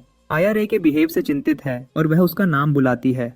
उसके नाम के जिक्र से यूरी को तुरंत पता चल जाता है कि वह कौन है, क्योंकि वह समझ पाती है कि वह काई का बड़ा भाई है। इसके अलावा उसने सुना है कि काई उसे हार गया और यह खबर रे को शॉक्ड करती है क्योंकि उसे नहीं पता था कि उसके कारनामे मेजेस में इतने दूर तक फैल गए हैं। आया दूसरी तरफ पूरी तरह शॉक्ड है कि रे ने काई को हराया और उसे पूछने पर मजबूर होती है कि क्या यह सच है। यूरी फिर रे की तरफ मुड़ती है, उसे कहती है कि वह भले ही इम्प्रेसिव हो लेकिन उसके पास उसके खिलाफ कोई चांस नहीं है। यूरी मेंशन करती है कि पर्पल किंग काई उसे कमजोर है। कुछ देर बाद मेजेस ट्रेनिंग सेंटर पर इकट्ठे होते हैं अपनी कॉम्बैट स्किल्स को एसोसिएशन द्वारा दिए गए आर्टिफिशियल गोलम के खिलाफ ट्राई करने के लिए। लगता है गोलम एक स्पेशल रॉक से ढका हुआ है जो नॉर्मल रॉक से ज्यादा हार्ड है और मेजेस को उसके खिलाफ अपना बेस्ट देने के लिए कहा जाता है। रे पहला इंसान है जिसे गोलम के खिलाफ अपनी स्ट्रेंथ ट्राई करने के लिए बुलाया जाता है। वह गोलम के सामने खड़ा होता है और एक फायरबॉल कंजर करता है, लेकिन मेजेस की मौजूदगी उस पर हंसने लगती है कि वह मेटल एलिमेंट गोलम के खिलाफ फायर एलिमेंट इस्तेमाल करने की कोशिश कर रहा है। जैसे ही वह गोलम की तरफ लपकता है, रे काफी श्योर है कि फायर एलिमेंट गोलम के खिलाफ पूरी तरह से बेकार होगा। लेकिन इससे पहले कि वह गोलम तक पहुंचे, वह फायर अटैक को आइस शार्ड के साथ कंबाइन करता है फायर लांस बनाने के लिए। रे फायर लांस गोलम पर शूट करता है और वह गोलम का सर तोड़ देता है, अपने पीछे धुआं छोड़ते हुए। सुपरवाइजर गोलम को चेक करता है और जैसे ही उसे कोई रिस्पॉन्स नहीं मिलता, वह कंफर्म करता है कि गोलम को हरा दिया गया है। वह मेजेस जो पहले रे का मजाक उड़ा रहे थे, हैरानी में मरमरिंग करने लगते हैं क्योंकि उन्होंने कभी नहीं सोचा था कि रे गोलम को एक ही वार में मार देगा। यूरी दूसरी तरफ रे के तरीके से इम्प्रेस्ड है कि उसने दो एलिमेंट्स को एक साथ मिलाकर और भी पावरफुल एलिमेंट बनाया। रे मुस्कुराता है क्योंकि वह ऑब्वियसली प्राउड है कि उसने पूरी सिचुएशन को कैसे हैंडल किया। आया के लिए वह माना पूल मेजरमेंट टेस्ट से गुजरती है और उसे एक्यूरेट मेजरमेंट के लिए अपने हाथों से एक क्रिस्टल बॉल पकड़ने की जरूरत है। जैसे ही वह क्रिस्टल बॉल को छूने वाली होती है, उसके फॉर्मर पार्टी मेंबर्स पहले ही उसका मजाक उड़ा रहे होते हैं। कहते हैं कि उसे शर्म आनी चाहिए कि वह एग्जाम देने आई है। लेकिन रूम में हर कोई हैरान रह जाता है जब डिवाइस उसकी जबरदस्त फायर पावर दिखाती है। इसोयामा यकीन नहीं कर पाती और वह अस्यूम करती है कि आया जरूर चीटिंग कर रही है। एक बार जब वह दूसरी प्री रिक्विजिट्स पूरी कर लेते हैं, एग्जामिनर मेजेस को कहता है कि मॉक बैटल्स लिस्ट में आखिरी चीज है। मॉक बैटल के पहले मैच के लिए आया को उसकी नेमेसिस इसोयामा के खिलाफ रखा जाता है। आया शांत रहती है जब वह लड़की से लड़ने वाली होती है, लेकिन इसोयामा आया से लड़ने के लिए बेचैन है ताकि वह उसे उसकी असल रूप में एक्सपोज कर सके। लड़ाई शुरू होती है और इसोयामा आया पर कई आइस नीडल्स लॉन्च करती है, लेकिन वह सब कुछ आसानी से एक जायंट फायरबॉल से तोड़ देती है जो आइस के टुकड़े हर जगह उड़ा देती है, लगभग कास्टर को ही अंधा कर देती है। आइसोयामा शॉक्ड है जब वह यह देखती है क्योंकि उसने कभी नहीं सोचा था कि आया के पास ऐसी जबरदस्त फायर पावर स्किल होगी। इसोयामा हैरान है, लेकिन आया ने अभी तक शुरू भी नहीं किया। आया एक और फायरबॉल बनाती है और वह इसोयामा पर फेंकती है। इसोयामा फायरबॉल के पीछे की खौफनाक पावर को महसूस करती है और तुरंत माना बैरियर लगाती है, उम्मीद करती है कि यह उसे बचाएगी। अटैक के लगने से पहले वह पहले ही आया का मजाक उड़ा रही होती है बेवकूफ होने के लिए, क्योंकि उसका अटैक प्लान काफी सिंपल है। वह आया के अटैक को ब्लॉक करने का प्लान करती है इससे पहले कि वह एक काउंटर अटैक लॉन्च करके उसे हरा दे। अचानक उसे कुछ अजीब रियलाइज होता है और ये है कि आया का अटैक जल्दी रुकने वाला नहीं है। आया इसोयामा और उसकी माना बैरियर पर फायरबॉल्स की सीरीज लॉन्च करती रहती है और कंसेक्यूटिव अटैक्स की वजह से माना बैरियर टूट जाती है, उसके पीछे आइसोयामा का डर एक्सपोज करते हुए। इसोयामा अपनी यूजुअल कावर्डिस मूव की तरफ मुड़ती है, लेकिन जैसे ही वह भागती है, उसे आया के फायरबॉल अटैक से निकलने वाले रबल्स में से एक लग जाता है। इसोयामा के सर के पीछे लगती है और जैसे ही वह जमीन पर गिर जाती है, उसकी हस्ती का हर हिस्सा इस बात पर यकीन करने से इनकार करता है कि आया ने स्ट्रेंथ में उसे पीछे छोड़ दिया है। वह जमीन पर गिर जाती है और एग्जामिनर लड़ाई रोक देता है, आया को विनर घोषित करता है। आया का चेहरा एक्साइटमेंट से रोशन हो जाता है और जैसे ही वह स्टैंड्स पर वापस आती है, रे उसकी अच्छी परफॉर्मेंस की तारीफ करता है। आया मुस्कुराती है, कहती है कि वह यकीन नहीं कर पाती कि वह जीत गई, लेकिन वह रे को यूरी के खिलाफ उसकी लड़ाई में गुड लक विश करती है। यूरी शांत रहती है जब वह रे को लड़ाई के लिए अरीना में कदम रखने को कहती है। जैसे ही वह रिंग में कदम रखते हैं, यूरी रे से पूछती है कि क्या कोई खास वजह है जिसकी वजह से वह एग्जामिनेशन दे रहा है। रे चुप रहता है और यूरी कहती है कि वह देख सकती है कि वह दूसरे पार्टिसिपेंट्स के कंपैरिजन में ज्यादा तैयार है। रे फिर जवाब देता है कि उसके पास कुछ ऐसा है जो उसे हर हाल में करना है। यही वजह है कि वह यूरी को उसे रोकने की परमिशन नहीं दे सकता। यूरी यह सुनकर मुस्कुराती है और वह एक जबरदस्त ऑरा छोड़ती है। रे को याद दिलाती है कि वह काफी स्ट्रांग है। रे उसे यकीन दिलाता है कि वह इस बात से अवेयर है, लेकिन वह कॉन्फिडेंट है कि वह जीत जाएगा। यूरी उसके कॉन्फिडेंस से इम्प्रेस्ड है और बातों को एक तरफ रखने के लिए वह सजेस्ट करती है कि वह लड़ाई करे। यूरी पहले अटैक शुरू करती है और वह रे पर माना ब्लेड्स की सीरीज लॉन्च करती है। रे अपनी तलवार निकालता है ब्लेड्स को ब्लॉक करने की कोशिश करने के लिए, लेकिन वह स्ट्रगल करता है, लगता है। यूरी माना कन्वर्जन नाम की स्किल इस्तेमाल करती है जो यूजर को अपना माना फ्रीली मैनिपुलेट करने देती है। तभी यूरी रे को एक सरप्राइज, पावरफुल और जबरदस्त अटैक से हैरान करती है जो उसे लगभग कुचल देता है, लेकिन वह समय पर रास्ते से हटने में कामयाब रहता है। यूरी शैतानी तरीके से मुस्कुराती है, कहती है कि रे लकी है कि उसने अटैक को डॉज कर लिया। लेकिन यूरी डिफेंसिव पर रहने से थक चुकी है और वह ऑफेंसिव पर जाने का डिसाइड करता है। वह उसकी तरफ भागता है, लेकिन यूरी उसे इतनी आसानी से उस तक पहुंचने की परमिशन नहीं देगी। वह उस पर कुछ लॉन्ग रेंज अटैक्स फेंकती है, लेकिन वह उन्हें अपनी माना बैरियर से ब्लॉक करता है। रे फिर उसकी तरफ लपकता है और वह अपनी तलवार बहुत जोर से घुमाता है सर काटने की कोशिश में उसकी, लेकिन वह पीछे कूद जाती है जबकि वह अभी भी हवा में है। रे उसे अपनी फायर लांस से खत्म करने की कोशिश करता है, लेकिन यूरी माना कन्वर्जन स्किल का इस्तेमाल करके खुद को बचाने के लिए एक शील्ड बनाती है। उसकी शील्ड रे के पावरफुल लांस अटैक के खिलाफ रोक पाती है, लेकिन वह मानती है कि उसने अपना बेस्ट ट्राई किया। रे दूसरी तरफ चिंतित है क्योंकि उसकी डिफेंस पूरी तरह से फ्लॉलेस लगती है। बिना शक के रे देख सकता है कि वह बिल्कुल स्ट्रांग है। यूरी फिर अगला मूव करती है। रे पर कई लॉन्ग रेंज बीम्स लॉन्च करती है। उसे अरीना में इधर उधर भागने पर मजबूर करती है डॉज करने की कोशिश में। रे मानता है कि यूरी के अटैक्स ट्रबलसम है और यूरी दूसरी तरफ उसका मजाक उड़ाती है, कहती है कि उसके पास कोई चांस नहीं है अगर वह सोचता है कि वह इधर उधर भागकर जीत सकता है। रे फिर उसकी तरफ मुड़ता है और वह उस पर अपने अटैक्स लॉक करती है, मानती है कि उसके लिए सब खत्म हो गया है। लेकिन रे ने कुछ और प्लान किया है। जैसे ही अटैक्स उसे लगने वाले होते हैं, रे उस पर अटैक करने वाला होता है। वह अपनी फिजिकल एनहांसमेंट एक्टिवेट करता है और यूरी जो कुछ भी उस पर फेंकती है उसे काट देता है, उसे शॉक्ड करता हुआ। लेकिन वह रे से अभी तक खत्म नहीं हुई है। यूरी मानती है कि यह पहली बार है जब उसने किसी को 3 कलर्स इस्तेमाल करते देखा है, लेकिन वह उसे शॉक्ड करती है, कहती है कि वह भी बॉडी एनहांसमेंट इस्तेमाल कर सकती है। वह स्किल एक्टिवेट करती है और फिर अपनी प्राइमरी स्किल का इस्तेमाल करके एक साइथ कंजर करती है। अचानक वह रे के बिल्कुल सामने से गायब हो जाती है और जब तक वह दोबारा दिखती है वह उसके पीछे है। रे लगभग अपना सर खो देता है, लेकिन सही समय पर मुड़ने में कामयाब रहता है अटैक को ब्लॉक करने के लिए। रे जबरदस्त अटैक से पीछे फेंक दिया जाता है और यूरी कितनी तेज है इससे। रे जल्दी ही खुद को दोबारा डिफेंसिव पर पाता है जैसे यूरी उसका शिकार करती है। वह लड़की के पास जो जबरदस्त पावर है उस पर यकीन नहीं कर पाते और इस वजह से वह एक्सट्रीम्स पर जाने का डिसाइड करता है। वह यूरी को करीब आने देता है और उसका हाथ पकड़ लेता है, लेकिन यूरी इस पर उसका मजाक उड़ाती है, मानती है कि इसमें कुछ खास नहीं है। अचानक उसे एहसास होता है कि उसके साथ कुछ गलत है और इससे पहले कि वह कुछ समझ पाए, रे ने उसकी बॉडी एनहांसमेंट स्किल चुरा ली है। वह लड़खड़ाती हुई पीछे हटने लगती है, इस एहसास के साथ कि उसकी पावर उसे छोड़ रही है। खुद का बचाव करने का कोई तरीका ना होने के साथ रे को एक परफेक्ट ओपनिंग मिलती है एक परफेक्ट हिट लगाने के लिए, सीधा उसकी छाती में। यूरी दर्द से खांसती है जब वह जमीन पर गिरती है। वह यकीन नहीं कर पाती कि रे असल में अपनी असली पावर को इतने समय तक छुपा रहा था। यूरी के जमीन पर होने और लड़ने में असमर्थ होने के साथ रे को ड्यूअल का विनर घोषित किया जाता है। बाद में यूरी हॉस्पिटल में जगती है। रे और आया को अपने पास खड़ा देखती है। दोनों उसे वापस जिंदा देखकर खुश हैं और वह मानती है कि वह पूरी तरह से लड़ाई हार गई। वह रे को कहती है कि उसने उसे इतना स्ट्रांग होने की एक्सपेक्ट नहीं की थी। यूरी फिर उसे पूछती है कि वह उसे मिलने क्यों आया है।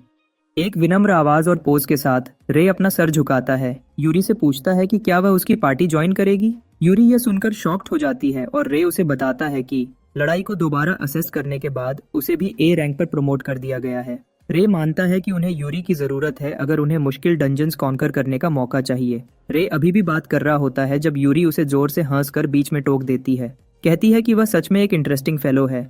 यूरी चीजें और आगे नहीं बढ़ाती और वह रे को कहती है कि उसे उसकी लीड फॉलो करने में कोई प्रॉब्लम नहीं है।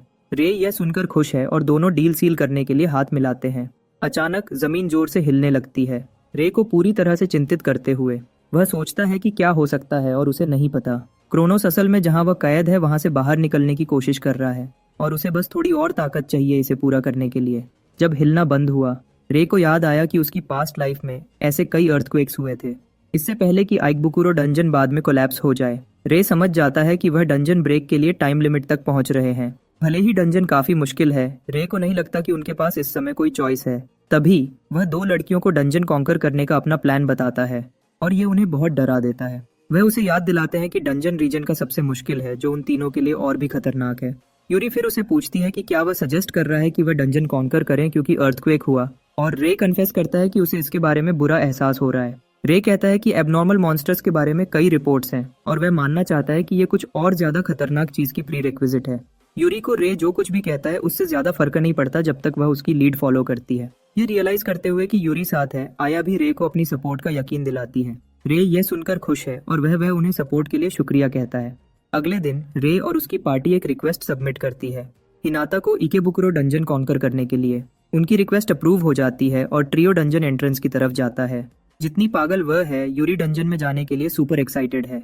आया मेंशन करती है कि बेहतर होता अगर उनके पास मदद के लिए काफी लोग होते, लेकिन रे कहता है कि यह इम्पॉसिबल है क्योंकि एसोसिएशन ए रैंक मेजर्स की संख्या को डिप्लॉय करने में लिमिटेड है। वह फिर कहता है कि अच्छा होता अगर ओइकावा नाम का कोई इंसान उनके साथ होता। रिग्रेशन से पहले ओइकावा जापान के बेस्ट में से एक के रूप में जाना जाता था। रे को डर है कि अगर डंजन ब्रेक होता है तो क्रोनोस दोबारा दिखेगा और वह यह इंश्योर करने के लिए दृढ़ है कि ऐसा ना हो। एंटर करने से पहले लड़कियां रे को फॉर्मेलिटीज छोड़ने और उन्हें उनके रेगुलर नाम से बुलाने के लिए कहती है और टाइम वेस्ट ना करने के लिए वह इस पर सहमत हो जाता है और ट्रियो इसके बाद डंजन में कदम रखता है। एंटर करते ही सबसे पहला मॉन्स्टर जो उन्हें मिलता है वह एक लेवल 71 स्कल डीमन है। रे ये देखकर शॉक्ड है क्योंकि ये मॉन्स्टर दूसरे लो लेवल डंजन्स में बॉस होता है, लेकिन ये यहाँ डंजन के एंट्रेंस पर ही दिख रहा है। बिना डर के ट्रियो स्कल डीमन की तरफ चार्ज करता है और वह तुरंत माना बैरियर लगाता है। रे समझ जाता है कि माना बैरियर को रास्ते से हटाना पहला काम है और वह बैरियर पर एक फायर लांस शूट करता है, लेकिन फायर लांस का एक वार बैरियर को डिस्ट्रॉय करने के लिए बहुत कमजोर लगता है। आया और यूरी फिर अपने कंबाइंड एफर्ट से बैरियर को तोड़ देते हैं, रे को उसकी तरफ दौड़ने और उसे दो हिस्सों में काटने का मौका देते हुए। जैसा कि आमतौर पर होता है, स्कल डीमन को हराने से उन्हें एक बड़ा ग्रीन मैना स्टोन मिलता है। रे लेडीज की तारीफ करता है बैरियर को तोड़ने में उनकी इम्पेकेबल टाइमिंग के लिए। यूरी फिर आखिरकार हिम्मत जुटाती है रे से पूछने के लिए कि वह इतनी सारी स्किल्स कैसे इस्तेमाल कर पाता है। रे 1 मिनट लेता है, लेकिन वह आखिरकार जवाब देता है। रिवील करता है कि उसके पास स्किल ड्रेन नाम की एबिलिटी है। लड़कियां इस पर कंफ्यूज्ड हैं और रे एक्सप्लेन करता है कि सिर्फ छूने से वह किसी और की स्किल चुरा सकता है। यूरी को आखिरकार एहसास होता है कि उनके ड्यूएल के दौरान क्या हुआ था, लेकिन रे यूरी को यकीन दिलाता है कि उसने उसकी स्किल पहले ही वापस कर दी है। आया दूसरी तरफ पूरी तरह से हैरान है क्योंकि उसने रे से ऐसी ओवर पावर्ड स्किल की एक्सपेक्ट नहीं की थी। वह आखिरकार रियलाइज करती है कि रे उन्हें डंजन में क्यों ले जाना चाहता था और वह कंक्लूड करती है कि जब तक रे उनके साथ है वह सेफ हैंड्स में है। आया ये भी डिटरमिन करती है कि वह टीम पर बोझ नहीं बनेगी। इसके साथ टीम डंजन में और गहरे आगे बढ़ती है और थोड़ी देर बाद वह बॉस के रूम में पहुंचते हैं। आया बताती है कि जमीन का हिलना और तेज हो रहा है। वह पूछने पर मजबूर होती है कि क्या उनमें सच में इतनी ताकत है कि वह बॉस मॉन्स्टर से टक्कर ले सकें। रे फिर आया को कहता है कि बॉस के रूम तक पहुंचने के रास्ते में उनका लेवल बढ़ गया है और इसके साथ उसे लगता है कि वह यह कर पाएंगे। आया मानती है कि रे अपनी एनालिसिस में सही है और वह टीम को खुद को प्रूव करने के लिए तैयार है कि वह कोई ड्रॉबैक नहीं है। अचानक पीछे से कुछ दिखता है और आया को पकड़ लेता है इससे पहले कि उनमें से कोई रिएक्ट कर पाए। वह पलट कर देखते हैं तो एक खौफनाक क्रीचर, एक लेवल 89 ग्रिम रीपर जो डंजन का बॉस है, दिखता है। रे आखिरकार शॉक्ड और टेरिफाइड है क्योंकि बॉस को अपने रूम से बाहर नहीं होना चाहिए। इससे उसके दिमाग में कई सवाल दौड़ते हैं, लेकिन सबसे मेन फोकस ये है कि वह गहरी मुश्किल में है। रे फिर यूरी को कहता है कि चीजें बुरी लग सकती हैं, लेकिन उनके पास आया को बचाने के अलावा कोई चॉइस नहीं है। रे आया पर चिल्लाता है कि वह ठीक है या नहीं। लगता है आया एक माना बैरियर कास्ट कर पाई थी खुद को कुचलने से रोकने के लिए, लेकिन उसी समय रे चिंतित है क्योंकि आया के पास भले ही बहुत माना हो, लेकिन उसकी भी एक लिमिट है। भले ही उसके लिए सबसे अच्छा ऑप्शन अपनी अबिस फ्लेम इस्तेमाल करना है, वह नहीं कर सकता क्योंकि आया क्रॉसफायर में आ जाएगी।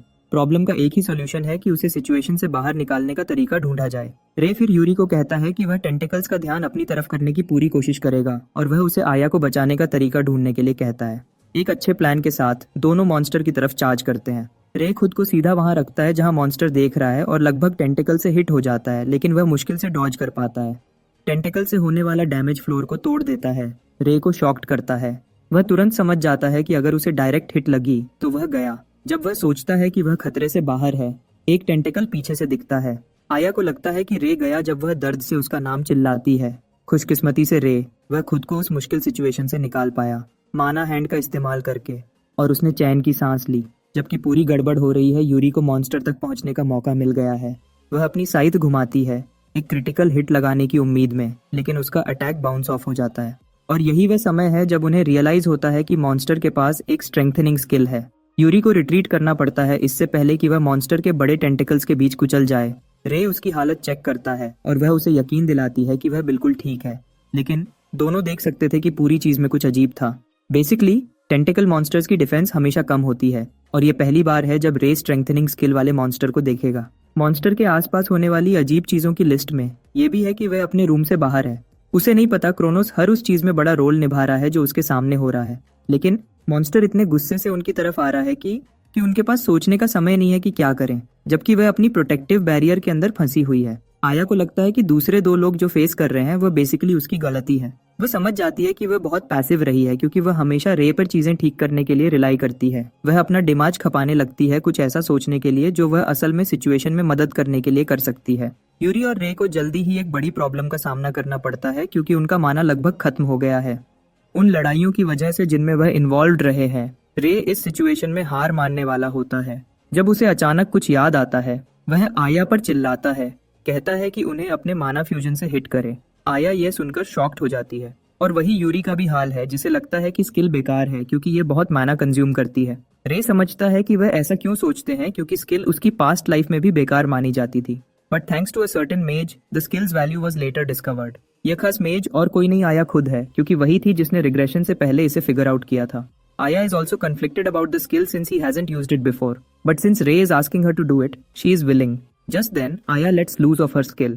और वह उन दोनों को बिल्कुल प्लान के मुताबिक लगती है। Surprisingly, यूरी रियलाइज करती है कि उसका माना रिकवर होना शुरू हो रहा है, लेकिन रे बस मुस्कुराता है क्योंकि वह स्किल का असली मकसद जानता है। लगता है माना फ्यूजन का एक इफेक्ट है जो यूजर का माना शेयर करता है, लेकिन ये एक ऐसी स्किल है जिसे सिर्फ बहुत ज्यादा माना वाले मेज ही मास्टर कर सकते हैं।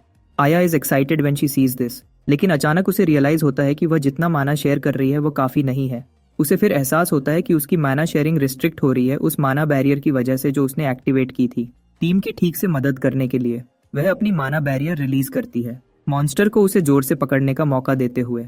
लेकिन आया सारा अपना माना उन दोनों के लिए छोड़ पाती है काम करने के लिए। एक बार जब वह ये कर चुकी होती है, वह कमजोर आवाज में उन दोनों को कहती है कि बाकी उन पर है। अपने टीममेट के सैक्रिफाइस के साथ दोनों मॉन्स्टर को हराने के लिए हाइपर डिटरमिन्ड हो जाते हैं, चाहे कुछ भी हो। दोनों मॉन्स्टर की तरफ चार्ज करते हैं, यूरी को बचाने के लिए उसे फाड़ने के लिए तैयार, क्योंकि उनका माना रिस्टोर हो गया है। उनके पास वह ताकत है जो मॉन्स्टर की डिफेंसेस को अपनी एनहांसमेंट स्किल का इस्तेमाल करके काट सके। वह मॉन्स्टर्स को दाएं बाएं खत्म करना शुरू करते हैं, और रे यूरी को मोमेंटम बनाए रखने के लिए कहता है ताकि वह आया को बचा सके। रे को आया तक पहुंचने का मौका मिलता है, लेकिन मॉन्स्टर उनसे एक कदम आगे है। मॉन्स्टर तुरंत आया की पोजीशन बदल देता है, चीजें उनके लिए और मुश्किल बनाते हुए। रे आसानी से समझ जाता है कि जिस तरह से चीजें हो रही हैं वह आया तक नहीं पहुंच पाएंगे, लेकिन यूरी उसे यकीन दिलाती है कि वह उसके लिए एक रास्ता खोलेगी। यूरी फिर अपनी प्राइमरी स्किल का इस्तेमाल करके बहुत ऑरा छोड़ती है। रे को चढ़ने के लिए स्टेयर्स बनाती है ताकि वह आया तक पहुंच सके। रे असिस्ट के लिए शुक्रगुजार है और वह स्टेयर्स के साथ आया की तरफ लपकता है। मॉन्स्टर उसके रास्ते को अपने कुछ टेंटिकल्स से ब्लॉक करने की कोशिश करता है, लेकिन रे उन्हें आसानी से काट देता है। शेयर फ्यूरी के साथ, इतनी तेज स्पीड और डिटर्मिनेशन के साथ वह आया तक पहुंचता है और उसे मॉन्स्टर की पकड़ से छुड़ा देता है। रे जमीन तक पहुंचने में कामयाब रहता है और वह आया की हालत चेक करता है कि क्या वह ठीक है।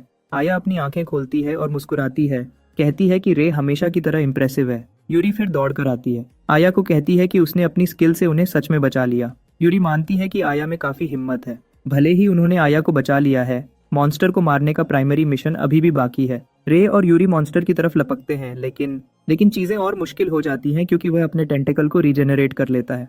यूरी रियलाइज करती है कि वह खुद को एक मुश्किल सिचुएशन में पा रहे हैं और वह रे से पूछती है कि उनका अगला मूव क्या होना चाहिए। रे फिर यूरी को कहता है कि बाकी उस पर छोड़ दे, और भले ही वह स्केप्टिकल है, वह उसे जो चाहता है करने देती है। रे मॉन्स्टर की तरफ लपकता है, यूरी को यकीन दिलाते हुए कि वह उसे खत्म कर देगा। यूरी शॉक्ड है जब उसे रियलाइज होता है कि रे बिना हथियार के मॉन्स्टर की तरफ भाग रहा है। जैसे ही रे मॉन्स्टर के मेन बॉडी तक पहुंचने वाला होता है, वह अपने एक टेंटिकल को रीजेनरेट करता है उसके रास्ते को ब्लॉक करने के लिए। रे फिर ओवरलॉक पावर का इस्तेमाल करता है, अपनी फायर पावर को डबल करने की उम्मीद में एबिस फ्लेम इस्तेमाल करने से पहले। उसका पूरा शरीर एक डार्क ऑरा में घिर जाता है जब वह अंधेरे में है। वह मॉन्स्टर पर एक पावरफुल फ्लेम छोड़ता है, आखिरकार उसका सर फाड़ देता है। मॉन्स्टर जमीन पर गिरता है और ये क्रोनोस को शॉक्ड करता है, जिसे ग्रिम रीपर के हराने की एक्सपेक्ट नहीं थी। फिर भी वह यह इंश्योर करने के लिए दृढ़ है कि वह वायरस का शिकार ना बने, कि रे और उसके दोस्त जिंदा बाहर ना निकलें। टीम अभी अपनी जीत का सेलिब्रेशन कर रही होती है जब मॉन्स्टर के हारे हुए शरीर से एक डार्क फ्लूइड निकलता है और सीधा आया की तरफ बढ़ता है। वह लगभग उसे घुसा देता है, लेकिन रे उसे सही समय पर रास्ते से हटा देता है। रे रियलाइज करता है कि फ्लूइड और पावरफुल हो रहा है और वह लड़कियों पर चिल्लाता है कि वह भाग लें। जैसे ही वह एग्जिट की तरफ भागते हैं, रे उम्मीद करता है कि वह मरे नहीं, क्योंकि उन्होंने डंजन को कोलैप्स होने से रोक दिया है। जैसे ही वह एग्जिट तक पहुंचने वाले होते हैं, फ्लूइड उनसे आगे निकल जाता है।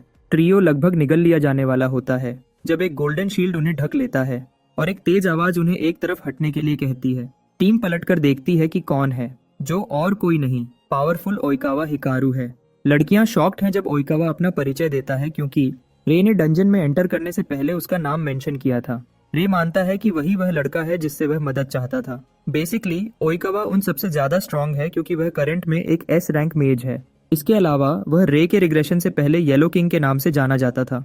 रे जानता है कि अगर ओइकावा सही समय पर उन्हें अपनी बैरियर मैजिक से बचाने नहीं आया होता तो वह गए थे। ओइकावा उन्हें आंख मारता है, कहता है कि वह खुश है कि वह उन्हें बचाने के लिए सही समय पर पहुंच गया। ओइकावा ने मेंशन किया कि वह एक दूसरे डंजन में था जो कंट्री की रिक्वेस्ट पर था, लेकिन उसे किसी ने कांटेक्ट किया था जो और कोई नहीं, हिनाटा थी। ओइकावा फिर रे को शॉक्ड करता है, उसे बताते हुए कि वह उसे जानता है क्योंकि वह काई का भाई है। ओइकावा रे को यकीन दिलाता है कि उसे चिंता करने की कोई जरूरत नहीं है, क्योंकि वह बस उसमें इंटरेस्टेड था। रे यह सुनकर रिलीव्ड है और वह आखिरकार ओइकावा को असिस्ट के लिए शुक्रिया कहता है। ओइकावा इसे ज्यादा सीरियस नहीं लेता और वह रे को कहता है कि उसने सच में कुछ इम्प्रेसिव किया डंजन के बॉस को हराने के लिए। तभी मॉन्स्टर को हराने से माना स्टोन गिरता है और ओइकावा शॉक्ड है कि स्टोन कितना बड़ा है। ओइकावा समझ जाता है कि डंजन बॉस काफी स्ट्रांग है और वो मना स्टोन रे पर फेंकता है, जो गिरने से पहले मुश्किल से पकड़ पाता है। ओइकावा रे को कंग्रेचुलेट करता है, कहता है कि वो उससे और भी उम्मीद करता है। ये कहने के बाद ओइकावा डंजन से बाहर निकलता है और टीम उसके पीछे पीछे चलती है। जब वो एसोसिएशन बिल्डिंग में एंटर करते हैं, यूरी मेंशन करती है कि ओइकावा एक इंटरेस्टिंग फेलो है और रे उससे सहमत है। हिनाता शॉक्ड है जब वो टीम को आते देखती है और वो चिल्लाने लगती है, पूछती है कि क्या वो ठीक है। हिनाता टीम के बारे में चिंतित थी क्योंकि वो डंजन में बहुत देर लगा रहे थे। हिनाता रे को जानती है कि वो अपना एप्लीकेशन फॉर्म सबमिट करने के बाद सीधा डंजन में चला गया, भले ही डंजन दूसरों से ज्यादा खतरनाक है। हिनाता फिर उनसे डंजन की प्रोग्रेस के बारे में पूछती है, एक्सपेक्ट करती है कि वो अभी भी एंट्रेंस लेवल पर होंगे। हिनाता और उसके फेलो अटेंडेंट्स को बाथरूम में लगभग ब्रेन सीजर हो जाता है जब वो मेंशन करता है कि उन्होंने पूरा डंजन कॉन्कर कर लिया है। वो अपनी आंखों और कानून पर यकीन नहीं कर पाते, जिससे वो पागलों की तरह चिल्लाने लगते हैं। इकेबुकुरो डंजन कॉन्कर होने की इन्फॉर्मेशन जल्दी ही हर तरफ फैलने लगती है। गिल्ड्स इधर उधर दौड़ने लगती हैं डंजन कॉन्कर करने वाले इंसान तक पहुंचने की कोशिश में।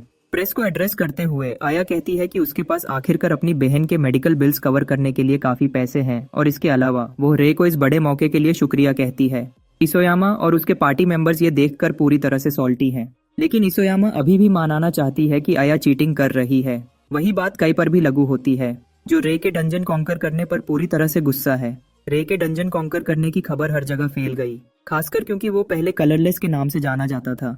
ग्रुप चैट्स दोस्तों से भरे थे जो एक दूसरे को बुला रहे थे, सजेस्ट करते हुए कि वो सब रे के बारे में ट्रैश टॉक करने के लिए माफी मांगें, जबकि हर कोई रे कितना इंप्रेसिव है इसके बारे में बात कर रहा है। वो सोच रहा है कि वो और स्ट्रांग कैसे बनेगा, क्योंकि उसने दूसरों से मिली मदद की वजह से डंजन कॉन्कर किया था। 3 दिन बाद रे एसोसिएशन जाता है क्योंकि हिनाता ने उससे बुलाया था। क्लेम करती है कि उससे कुछ सुनने की जरूरत है।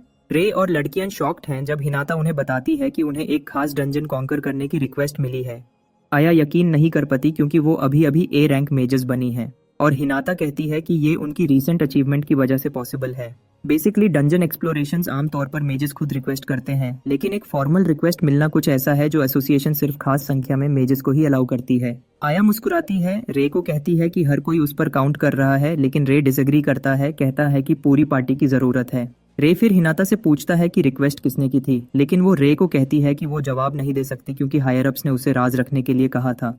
जैसा एक्सपेक्ट किया था, यूरी चाहती है कि वह मिशन एक्सेप्ट करें क्योंकि ये फन लगता है। रे को एक्सेप्ट करना जरूरी है क्योंकि ये एसोसिएशन के जरिए किया गया था, तो कुछ सस्पिशियस नहीं होना चाहिए। तभी हिनाटा मेंशन करती है कि एक एस रैंक मेज भी मिशन पर उनके साथ होगा। अगले दिन पार्टी उस लोकेशन पर जाती है जहां उन्हें उस एस रैंक मेज से मिलना है। आया क्यूरियस है ये देखने के लिए कि वह इंसान कौन निकलेगा। कुछ देर बाद उन्हें वह इंसान मिलता है और उनकी सबसे बड़ी हैरानी ये है कि वह ओइकावा है। जैसे ही वह डंजन में कदम रखते हैं, रे मेंशन करता है कि उसने कभी नहीं सोचा था कि ओइकावा उन्हें एस्कॉर्ट करेगा। और ओइकावा मुस्कुराता है, कहता है कि वह पहले ही जानता था, लेकिन वह इसे सरप्राइज रखना चाहता था। ओइकावा फिर मेंशन करता है कि वह मिशन के लिए एक्साइटेड है क्योंकि पूरी दुनिया भी उन्हें देख रही है। आया हैरान है कि ओइकावा कितना केयरफ्री है और रे उसे सहमत है, लेकिन उसे याद दिलाता है कि वह इंसान अभी भी एस रैंक मेज है। रे फिर ओइकावा से पूछता है कि क्या ये सच है कि डंजन के अंदर कोई ट्रिकी मैकेनिज्म है, और ओइकावा हाँ कहता है। लगता है स्काउट टीम एक रिपोर्ट के साथ वापस आई थी कि रास्ते को एक आग की दीवार ब्लॉक कर रही थी। रे इस पर क्यूरियस है और वह पूछता है कि उन्हें इसे कैसे डील करना है। ओइकावा फिर उन्हें याद दिलाता है कि उसके पास अपनी बैरियर स्किल है और जब तक वह उनके साथ है, फायरवॉल कुछ भी नहीं है। रे नोटिस करता है कि वह इंसान ओवर कॉन्फिडेंट है और वह सोचता है कि क्या उसे लगता है कि डंजन आसान होगा। जैसे ओइकावा उसके थॉट्स सुन सकता है, वह रे को कहता है कि जब वह उसे एक्शन में देखेगा तो देखेगा कि वह कितना कूल है, क्योंकि वही पूरी टीम को कैरी करेगा। अचानक मॉन्स्टर्स की एक लहर सीन पे दिखती है और रे अपनी टीम को लड़ने के लिए तैयार होने को कहता है। वह ये देखने में भी इंटरेस्टेड है कि एक एस रैंक मेज सच में कितना स्ट्रांग है। अचानक वह ओइकावा को एक कोने में डर के मारे बैठा हुआ देखता है। ओइकावा ट्रियो को मॉन्स्टर्स को हैंडल करने के लिए कहता है क्योंकि वह इस टाइप के मॉन्स्टर्स से ज्यादा फेमिलियर नहीं है जिनसे वह अभी लड़ रहे हैं। आया ओइकावा को याद दिलाती है कि उसने क्या कहा था मेन मैन होने के बारे में, लेकिन रे बस अपनी टीम को मॉन्स्टर का सामना करने और उस डरपोक को भूल जाने के लिए कहता है। ट्रियो अपना स्टांस लेता है और वह आने वाले मॉन्स्टर्स पर लॉन्ग रेंज अटैक्स फेंकना शुरू करते हैं। यूरी कॉन्फिडेंटली मॉन्स्टर्स के पीछे पड़ती है, कहती है कि वह पहले जिन मॉन्स्टर्स से लड़े थे उनके कंपैरिजन में कुछ भी नहीं है। आया और यूरी ज्यादातर मॉन्स्टर्स को मार देते हैं और रे बाकी को अपनी फायर लांस से खत्म करता है। ओइकावा यह देखकर हैरान है और मॉन्स्टर्स के हराने के बाद आया एक्साइटेडली रे के साथ सेलिब्रेट करती है। ओइकावा आखिरकार जहां वह छुपा था वहां से खड़ा होता है, क्लेम करता है कि उसे बग्स से नफरत है और वह शुक्रगुजार है कि उन्होंने उसकी जान बचाई। अचानक कुछ वुल्व्स पीछे से दिखाई देते हैं और ओइकावा की तरफ चार्ज करते हैं, लेकिन वह सीरियस हो जाता है और उन्हें एक स्क्वायर बॉक्स में पिन कर देता है। आखिरकार उन्हें आसानी से मार देता है। रे और उसकी टीम शॉक्ड हैं जब वह ये देखते हैं और रे ओइकावा से पूछता है कि उसने अभी कौन सी स्किल इस्तेमाल की। ओइकावा मेंशन करता है कि स्किल का नाम स्क्वायर बॉक्स है और ये उसकी बैरियर स्किल्स में से एक है, लेकिन स्किल को बड़े फो के खिलाफ इस्तेमाल नहीं किया जा सकता। रे पूरी तरह से अमेज्ड है क्योंकि उसने इसके बारे में पहले सुना है, लेकिन ये पहली बार है जब वह इसे देखेगा। एक बार जब मॉन्स्टर्स का ख्याल रख लिया जाता है, ओइकावा सजेस्ट करता है कि वह आगे बढ़ते रहें।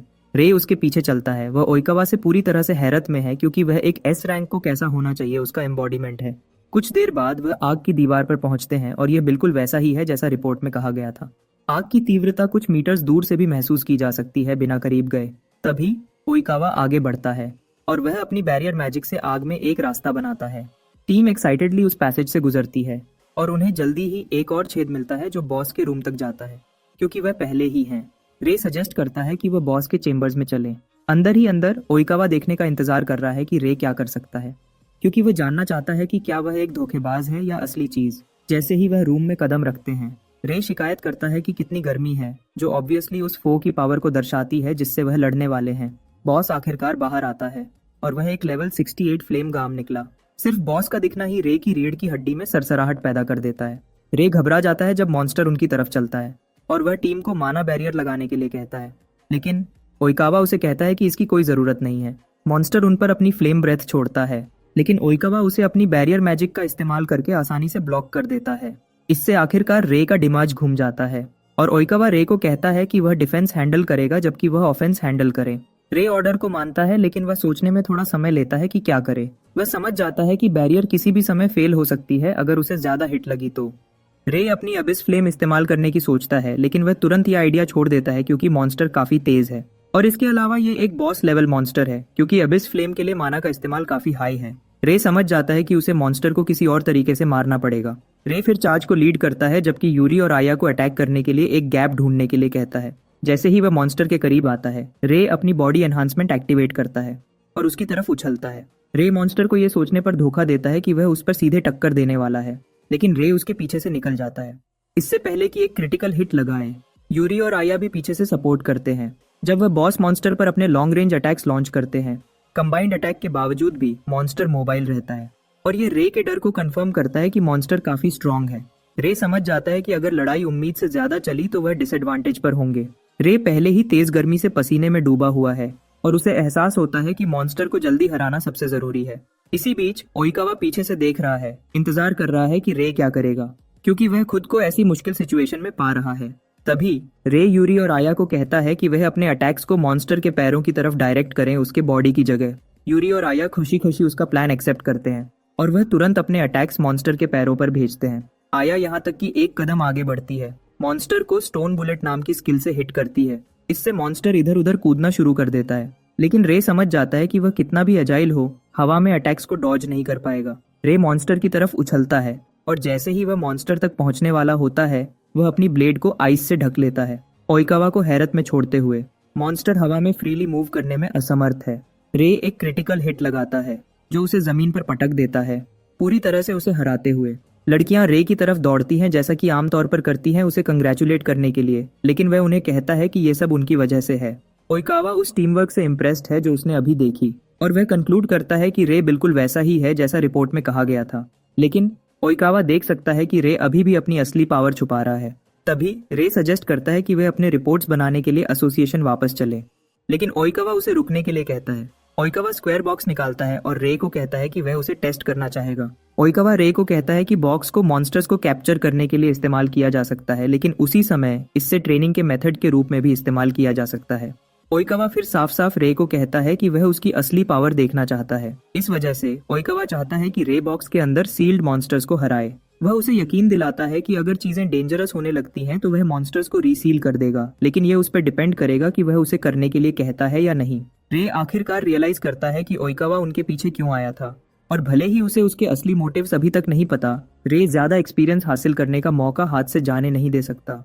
रे फिर ओइकावा की रिक्वेस्ट एक्सेप्ट करता है और ओइकावा स्क्वायर बॉक्स अनसील करता है। तभी बॉक्स से एक खौफनाक ब्लैक शैडो दिखता है। लगता है बॉक्स में रहने वाला मॉन्स्टर वैसा है जो अपने ओपोनेंट के डर के हिसाब से अपना अपीयरेंस बदलता है।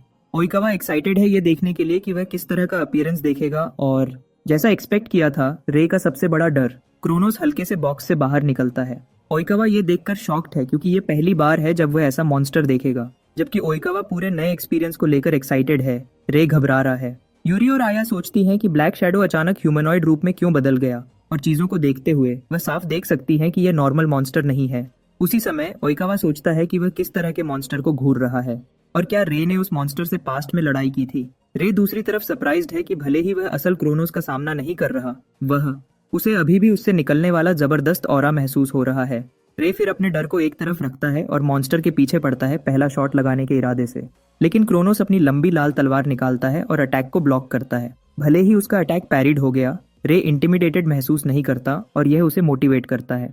क्रोनोस काउंटर स्ट्राइक लगाने से पहले वह डॉज करने के लिए पीछे कूदता है। अचानक वह नोटिस करता है कि क्रोनोस की आंखें कलर्स बदल रही हैं। आखिरी सेकंड में रे रास्ते से हट जाता है और कहीं से एक डेवस्टेटिंग शॉकवेव अटैक उसके पीछे लगता है। इससे लड़ाई देखने वाले ट्रियो शॉक्ड हैं क्योंकि उन्हें यह भी नहीं पता था कि क्रोनोस ने कब अटैक शुरू किया। भले ही यह एक इनविजिबल अटैक है, ओइकावा इस बात से इम्प्रेस्ड है कि रे उसे डॉज कर पाया। उन्हें नहीं पता रे इसे सिर्फ इसलिए डॉज कर पाया क्योंकि उसने रिग्रेशन से पहले क्रोनोस का सामना किया था। रे फिर एक आइस स्पीयर बनाता है और वह क्रोनोस की तरफ लपकता है, लेकिन जैसे ही वह करीब आता है, वह क्रोनोस को उस पर मुस्कुराते हुए देखता है। इससे वह डिस्ट्रैक्ट हो जाता है, क्रोनोस को उसे दूर तक पंच करने का मौका देते हुए। आया डर से चिल्लाती है, मानती है कि रे गया, लेकिन खुशकिस्मती से वह हिट को टैंक कर पाता है। रे चिंतित होने लगता है क्योंकि उसने क्रोनोस से इतनी आसानी से अटैक नलिफाई करने की एक्सपेक्ट नहीं की थी। आया फिर ओइकावा को कहती है कि पूरी चीज डेंजरस हो रही है और वह सहमत है। ओइकावा शैडो को वापस बॉक्स में निकालने का डिसाइड करता है और वह अपनी पावर एक्टिवेट करने के लिए अपना हाथ फैलाता है। सरप्राइजिंगली उसे एहसास होता है कि कुछ गलत है। यूरी भी नोटिस करती है कि ओइकावा चिंतित है और कुछ नहीं हो रहा। वह उसे जल्दी से बॉक्स रिट्रीव करने के लिए कहती है और ओइकावा जवाब देता है कि वह कोशिश कर रहा है, लेकिन शैडो उसे रेजिस्ट कर रहा है। यही वह समय है जब उन्हें एहसास होता है कि उनकी पावर से परे कुछ बाहर निकल गया है। यहाँ तक कि ओइकावा भी शॉक्ड है क्योंकि बॉक्स ने पहले कभी ऐसा नहीं किया, क्योंकि मॉन्स्टर कंट्रोल से बाहर हो गया है। यूरी और आया बीच में आने का डिसाइड करते हैं। वह मॉन्स्टर की तरफ लपकते हैं इससे पहले कि रे उन्हें रोक सके।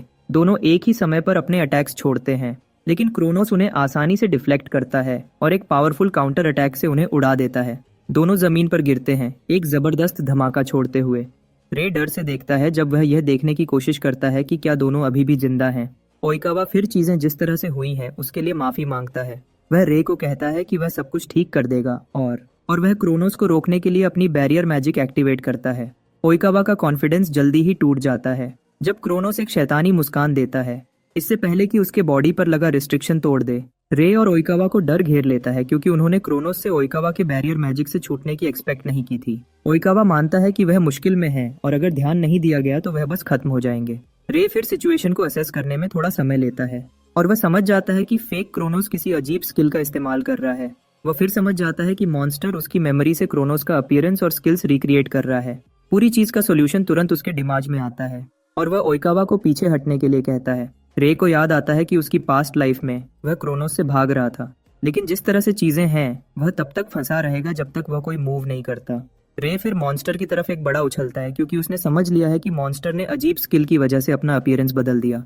जैसे ही वह मॉन्स्टर के करीब आता है, मॉन्स्टर अपनी तलवार रे पर जोर से घुमाता है, लेकिन वह डॉज करता है। रे को फिर मॉन्स्टर को छूने के लिए डिस्टेंस क्लोज करने का मौका मिलता है।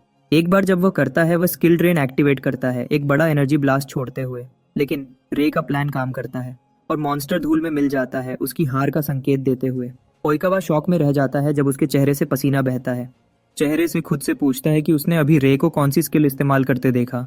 यही वह समय है जब वह आखिरकार सवाल करना शुरू करता है कि रे असल में है कौन। 3 दिन बाद यूरी और ओइकावा एक अजीब बिल्डिंग में मिलते हैं और जैसे ही वह हॉलवे में चलते हैं, वह पिछले कुछ दिनों की घटनाओं के बारे में बात करते हैं।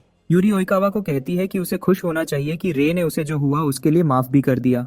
ओइकावा यूरी से सहमत है, लेकिन वह यूरी को बताता है कि रे उसकी रिपोर्ट से भी कहीं ज्यादा अमेजिंग है। वह जल्दी ही एक बड़े दरवाजे पर पहुंचते हैं और बड़े रूम के अंदर ब्लू किंग होजो इत्सुकी बैठा है। दोनों उसके सामने झुककर अपना सम्मान देते हैं और वह उन्हें फ्री रहने के लिए कहता है। लगता है होजो कुछ समय से दूर था, दूसरे देशों में डंजन्स एक्सप्लोर कर रहा था। ओइकावा सरप्राइज्ड है कि होजो इतने सारे नए दुश्मनों से टक्कर ले रहा है। कई टास्क्स और होजो उसे बताता है कि एसोसिएशन के हायर अप्स हमेशा डिमांडिंग होते हैं और उसके पास कोई चॉइस नहीं है क्योंकि किसी को तो करना ही होगा। यूरी फिर बात करती है कि होजो को भी क्यों बुलाया गया था, जिसका मतलब है कि वह जिस डंजन में गया था वह इकेबुकुरो डंजन जितना ही खतरनाक है। यूरी इम्प्रेस्ड है कि होजो को उस तरह के डंजन को 10 अलग अलग जगहों पर टैकल करना पड़ा, जो दिखाता है कि वह कितना पावरफुल है। होजो फिर सजेस्ट करता है कि वह दिन के मेन बिजनेस पर चले। वह उन दोनों को कहता है कि वह रे के बारे में और सुनना चाहेगा। दोनों इस पर सहमत हैं और कुछ देर बाद उन्होंने रे के बारे में सब कुछ बता दिया है जो वह बता सकते थे। होजो इम्प्रेस्ड है और ओइकावा उसे सहमत है। कहता है कि रे काफी पावरफुल है और चीजों को देखते हुए वह शायद उससे भी ज्यादा स्ट्रांग हो, जो एक एस रैंक मेज है। होजो शॉक्ड है कि रे के पास न सिर्फ एक्सीलेंट कॉम्बैट स्किल्स हैं, बल्कि उसके पास एक स्किल भी है जो उसे दूसरों की स्किल्स चुराने देती है। होजो और ओइकावा को नहीं पता यूरी के पास अभी भी और कहने को है, लेकिन वह इसे अंदर रख रही है क्योंकि वह शायद उनका दिमाग घुमा देगी। होजो मानता है कि जो कुछ भी उसने सुना है, रे उसकी इंटरेस्ट बढ़ाता है और इससे पहले कि वह जाए उसने उनसे एक फेवर मांगा। बाद में रे और आया एसोसिएशन बिल्डिंग में रिसेप्शन से गुजरते हुए घूम रहे हैं। जब हिनाटा रे का नाम पागलपन से बुलाती है, रे दौड़कर आता है, उसे पूछता है कि क्या इशू है। हिनाटा उदास लगती है जब वह रे को कहती है कि उसे नहीं पता रे ने ऐसा क्या किया होगा कि उसे वह सुनना पड़ेगा जो वह बताने वाली है। रे फिर उसे पूछता है कि क्या प्रॉब्लम है और हिनाटा उसे बताती है कि उसे ब्लू किंग ने बुलाया है क्योंकि वह रे से पर्सनली मिलना चाहता है। इसकी थोड़ी देर बाद रे होजो के पैलेस जाता है उसे मिलने। रे हैरान हो जाता है जिस पल वह होजो को देखता है। उसकी नजरें होजो ब्लू किंग पर जाकर रुकती हैं। उसकी पास्ट लाइफ में होजो दूसरे किंग्स में से ट्रू कलर किंग के नाम से जाना जाता था। लगता है रे भी होजो को बहुत पसंद करता था क्योंकि वह स्ट्रांग था और फिर उसने कमजोरों को बचाने का यकीन दिलाया। रे हमेशा उसके शब्दों की तरफ खींचा चला आता था। यही वजह है कि उसने उस जैसा एक महान इंसान बनने का एम किया। लेकिन तब कुछ बहुत बुरा हुआ था क्योंकि होजो एक डंजन कोलैप्स के तूफान में फंस गया था और लड़ाई में मारा गया था। ये बेसिकली इसलिए हुआ क्योंकि उसने इवैक्यूएशन के दौरान सिविलियंस को बचाने के लिए खुद को एक शील्ड के रूप में सैक्रिफाइस कर दिया था। बदले में वह एक हीरो बन गया जिसने कई जिंदगियां बचाने के लिए अपनी जान दे दी। लेकिन अब करंट टाइमलाइन में रे सोचता है कि होजो उसे क्या चाहता होगा। रे अभी भी अपना दिमाग खपा रहा है इसके बारे में। जब यूरी रूम में दिखती है, उसे शॉक्ड करती है क्योंकि ओइकावा भी रूम में है। होजो फिर रे को कहता है कि वह उसे सब कुछ एक्सप्लेन करेगा। वह रिवील करता है कि ओइकावा और यूरी स्काउट्स हैं जो दुनिया भर से टैलेंटेड लोगों को स्काउट करने के लिए जिम्मेदार हैं। बेसिकली वह apostles of the Holi staff के मेंबर्स हैं। रे शॉक्ड है जब वह यह नाम सुनता है क्योंकि उसने यह नाम पहले सुना है। आया फिर उसे कहती है कि यह ब्लू किंग के डायरेक्ट कमांड में एक एलीट ग्रुप है। होजो फिर कन्फेस करता है, रिवील करता है कि उसने ही रे को डंजन कॉन्कर करने की रिक्वेस्ट की थी। इसके अलावा उसने ही ओइकावा को उसके पीछे भेजा था। रे को आखिरकार एहसास होता है कि वह उसकी असली ताकत देखना चाहते थे। यही वजह थी कि उन्होंने उसे मॉन्स्टर से लड़ने के लिए कहा। यूरी भी कन्फेस करती है कि उसने रे की पार्टी ज्वाइन की थी क्योंकि उसे यह फन लगा था। होजो फिर साफ साफ रे को कहता है कि वह उसमें इंटरेस्टेड है और वह चाहेगा कि रे उन्हें ज्वाइन करे, लेकिन वह रे को बताता है कि वह पहले उसकी इंसानियत देखना चाहेगा। क्योंकि मल्टीपल कलर्स वाले मेजेस के मामले में अभी भी बहुत कुछ छुपा हुआ है। होजो फिर रे से पूछता है कि उसे क्या चाहिए। रे फिर सोचने में थोड़ा समय लेता है इससे पहले कि अपना जवाब दे, और वह होजो को कहता है कि वह सबसे ज्यादा स्ट्रांग बनना चाहता है। होजो फिर उसे पूछता है कि क्या वह सबसे स्ट्रांग मेज बनने की कोशिश कर रहा है और एक ऐसे कलर का किंग बनना चाहता है जो उसे एक इंसान के रूप में पीछे छोड़ दे। अपना जवाब देने से पहले रे 1 मिनट सोचता है और जोश के साथ अपना जवाब देता है। होजो को कहता है कि वह उससे ज्यादा स्ट्रांग बनना चाहेगा। होजो उसे बताता है कि वह उसके जवाब से खुश है, और इसके साथ वह रे से पूछता है कि क्या वह apostles of the Holi staff join करना चाहेगा। रे और आया दोनों शॉक्ड हैं जब वह होजो का ऑफर सुनते हैं, और होजो ऐड करता है कि वह काफी श्योर है कि रे कॉम्पिटेंट लोगों के साथ अच्छा परफॉर्म करेगा। ऑफर एक्सेप्ट करने के बाद ओइकावा रे को कहता है कि उसके पीछे आए, और इसके थोड़ी देर बाद वह एक ऐसे रूम में पहुंचते हैं जो होजो के कमांड में एलीट मेजेस से भरा है। Apostles of the Holi staff members में से एक कुराहाशी पहले बोलता है। रे के अभी भी यंग होने पर अपनी डिसअपॉइंटमेंट मेंशन करता है। रूम में दूसरों को उसे याद दिलाना पड़ता है कि वह रे की ही उम्र का है, और जब वह एक्साइटेड होता है तो ऐसा ही बिहेव करता है। ओइकावा फिर रे को अपनी जगह लेने के लिए कहता है ताकि वह होजो की रिक्वेस्ट सबको एक्सप्लेन कर सके। ओइकावा फिर ग्रुप को एक्सप्लेन करता है कि उनका मिशन 2 डंजन्स को कॉन्कर करना है, और दोनों डंजन्स हाई लेवल डंजन्स हैं जिनका रिकमेंडेड लेवल 65 से ऊपर है। यह करने के लिए वह खुद को 2 टीम्स में डिवाइड करेंगे ताकि एक साथ 2 डंजन्स टैकल कर सकें। ओइकावा मेंशन करता है कि जो मकुहारी डंजन जाएंगे वह खुद है याशिरो, शिराई और अजुमा। दूसरी तरफ रे और उसकी पार्टी तामा डंजन जाएंगे, लेकिन उनके साथ कुराहाशी भी होगा। कुराहाशी यह सुनकर घबरा जाता है, पूछता है कि उसे रे और उसकी गैंग के साथ क्यों पेयर किया गया है। यूरी उसे छेड़ती है, पूछती है कि क्या वह इससे नाखुश है, और कुराहाशी जवाब देता है कि वह नहीं है। ओइकावा फिर कुराहाशी को कहता है कि उसे चिंता करने की कोई जरूरत नहीं है क्योंकि रे काफी स्किल्ड है, और इसके अलावा उसके पास 3 कलर्स का माना है। कुराहाशी इस बात से डिसएग्री करता है कि माना की वाइड वैरायटी होने का मतलब स्ट्रांग होना है, क्योंकि रे का भाई काई भी वैसा ही था। रे शॉक्ड है जब वह काई का नाम सुनता है, और कुराहाशी रिवील करता है कि काई apostles of the Holi staff का मेंबर था। वह ऐड करता है कि वह काई को पर्पल किंग बुला सकते हैं, लेकिन वह अभी भी उनके कंपैरिजन में कुछ भी नहीं है। रे फिर याद करता है कि यूरी ने काई के बारे में वही बात कही थी, और ये रे को बताता है कि लोग अब काई को ऐसे ही देखते हैं। कुराहाशी अपनी बकवास जारी रखता है, बात करता है कि मल्टीपल कलर्स होने का मतलब स्ट्रांग होना नहीं है। इसके अलावा उसे लगता है कि ओइकावा ने ही रे को इकेबुकुरो डंजन क्लियर करने में मदद की थी। सीधी बात में कुराहाशी कह रहा है कि रे एक कमजोर है। आया फिर गुस्से में आती है, कुराहाशी को कहती है कि वह गलत है क्योंकि रे कमजोर नहीं है। वह मेंशन करती है कि कुराहाशी को उसे जज करने का हक तभी होगा जब उसने अपनी आंखों से देखा हो कि रे क्या कर सकता है। आया की चीख की वजह से कुराहाशी आखिरकार मान जाता है, और वह रे की पार्टी ज्वाइन करने पर सहमत हो जाता है डंजन कॉन्कर करने के लिए, क्योंकि हर कोई सहमत है। ओइकावा उन्हें कहता है कि वह वही प्लान फॉलो करेंगे। वह कुराहाशी को बताता है कि वह खुद रे की पावर देखेगा। कुराहाशी अभी भी सोचता है कि ओइकावा रे की तारीफ कर रहा है, और वह उसे कहता है कि इस पर ज्यादा जोर ना दे। जब वह मिशन के लिए तैयार होते हैं, रे जानता है कि उसके लिए अपनी स्ट्रेंथ दिखाना बहुत जरूरी है, लेकिन उसी समय उसे और कॉमरेड्स चाहिए जब वह आखिरकार क्रोनोस का सामना करना चाहता है। और भले ही कुराहाशी के शब्द हार्श और डिग्रेडिंग हैं, उसे अभी भी उसकी जरूरत है। इसके थोड़ी देर बाद वह टामा डंजन पहुंचते हैं, और बहुत जल्दी मॉन्स्टर्स का एक झुंड उनकी तरफ आता है। रे अभी भी टीम को बताने की कोशिश कर रहा है कि उन्हें एक साथ काम करना होगा। जब कुराहाशी बीच में टोकता है, उन्हें कहता है कि एक साथ काम करना स्ट्रेसफुल है। टीम के बाकी मेंबर्स से कंसल्ट किए बिना कुराहाशी मॉन्स्टर्स की तरफ लपकता है एक पावरफुल फिस्ट अटैक के साथ जिसमें फ्लेम्स भरे हैं। उसके एक ही पंच से जमीन टूट जाती है और एक मैसिव शॉकवेव छोड़ता है जो आया को लगभग जमीन से उड़ा देता है। एक ही वार से कुराहाशी मॉन्स्टर्स के झुंड को खत्म कर देता है, और वह रे को छेड़ता है, कहता है कि वह काफी श्योर है कि वह जो उसने अभी किया वह नहीं कर सकता। बिल्कुल पहले की तरह कुराहाशी दोबारा लपकता है, टीम को कहता है कि वह बस डंजन को अकेला कॉन्कर करेगा। रे फिर लड़कियों की तरफ मुड़ता है, उन्हें बताता है कि वह अकेली नहीं थी। उन्हें बताता है कि उसका कुराहाशी से हारने का कोई इरादा नहीं है। इसके साथ वह कुराहाशी के पीछे भागता है, लड़कियों को पीछे छोड़ते हुए। रे एक ही समय पर कई मॉन्स्टर्स को खत्म कर देता है, और कुराहाशी उसे बताता है कि उसका मूव थोड़ा बेहतर हो रहा है। रे उसके कॉम्प्लीमेंट के लिए शुक्रिया कहता है, और वह अपना काम जारी रखता है। आया शिकायत करती है कि पूरी चीज एक बड़ी गड़बड़ में बदल गई है, लेकिन यूरी उसे कहती है कि उसे प्राउड होना चाहिए क्योंकि रे कुराहाशी के साथ कदम से कदम मिला रहा है। यूरी मेंशन करती है कि कुराहाशी की स्किल स्पेशल है क्योंकि वह अपने माना को एक बड़े एरिया में कंसेक्यूटिवली इस्तेमाल कर सकता है। यही बेसिकली वजह है कि कुराहाशी दुश्मनों के बड़े ग्रुप के लिए एक खतरा है। यूरी मेंशन करती है कि कुराहाशी करंटली सबसे ज्यादा मॉन्स्टर्स मारने वाले आदमी का टाइटल रखता है, लेकिन इसके बावजूद भी रे ऐसे आदमी के साथ कदम से कदम मिला रहा है। अपने चेहरे पर मुस्कान के साथ यूरी डिक्लेयर करती है कि रे एक अमेजिंग मेज है। 10 मिनट बाद वह बॉस रूम में पहुंचते हैं। आया को शॉक्ड करता हुआ। अंदर ही अंदर रे अपने अंदर कुछ बदलते हुए महसूस कर सकता है और यह इस वजह से है कि वह कुराहाशी से कम्पीट कर रहा है। बॉस रूम में एंटर करते ही टीम हैरान रह जाती है जब वह ऊपर से एक बड़ी आंख को उन्हें घूरते हुए देखते हैं। टीम बॉस से लड़ने के लिए तैयार हो रही होती है जब वह कुछ अजीब होते हुए नोटिस करते हैं। बॉस उन सारे मॉन्स्टर्स को अंदर खींचना शुरू करता है जिनको उन्होंने हराया था। उनकी सबसे बड़ी हैरानी, बॉस मॉन्स्टर ने मरे हुए मॉन्स्टर्स को एब्जॉर्ब कर लिया, आखिरकार कुछ और भी डरावना बनने के लिए। एक चाइमेरा बीस्ट जिसे पहले कभी नहीं देखा गया था, क्योंकि ये एक अनजान मॉन्स्टर है। रे कुराहाशी को बताने की कोशिश करता है कि उन्हें केयरफुल रहना होगा, लेकिन कुराहाशी उन्हें इग्नोर करता है और बॉस मॉन्स्टर की तरफ लपकता है। बात करता है कि वह इंटिमिडेटेड नहीं है। कुराहाशी मॉन्स्टर की तरफ लपकता है और एक फायरी पंच देता है जो अपने पीछे एक बड़ी फ्लेम छोड़ता है। वह सब पेशेंस से देखते हैं कि क्या कुराहाशी मॉन्स्टर को हरा पाया, लेकिन जब तक फ्लेम साफ होती है कुराहाशी रियलाइज करता है कि मॉन्स्टर अभी भी खड़ा है और उसने अपने हाथ से उसके अटैक को ब्लॉक कर लिया है। इससे पहले कि कुराहाशी कुछ समझ पाए, मॉन्स्टर का दूसरा हाथ पहले ही उसके गले तक पहुंच रहा है। जैसे ही मॉन्स्टर उसका सर फाड़ने वाला होता है, रे बीच में आता है और वह माना हैंड का इस्तेमाल करके कुराहाशी को खतरे से दूर खींचता है। रे उसे पूछता है कि क्या वह ठीक है, लेकिन वह साफ तौर पर रे से ना हारने पर फोकस्ड है। तभी वह मॉन्स्टर को अपनी डैमेज बॉडी रीजेनरेट करते हुए देखते हैं, जो उसे और भी खतरनाक बनाता है।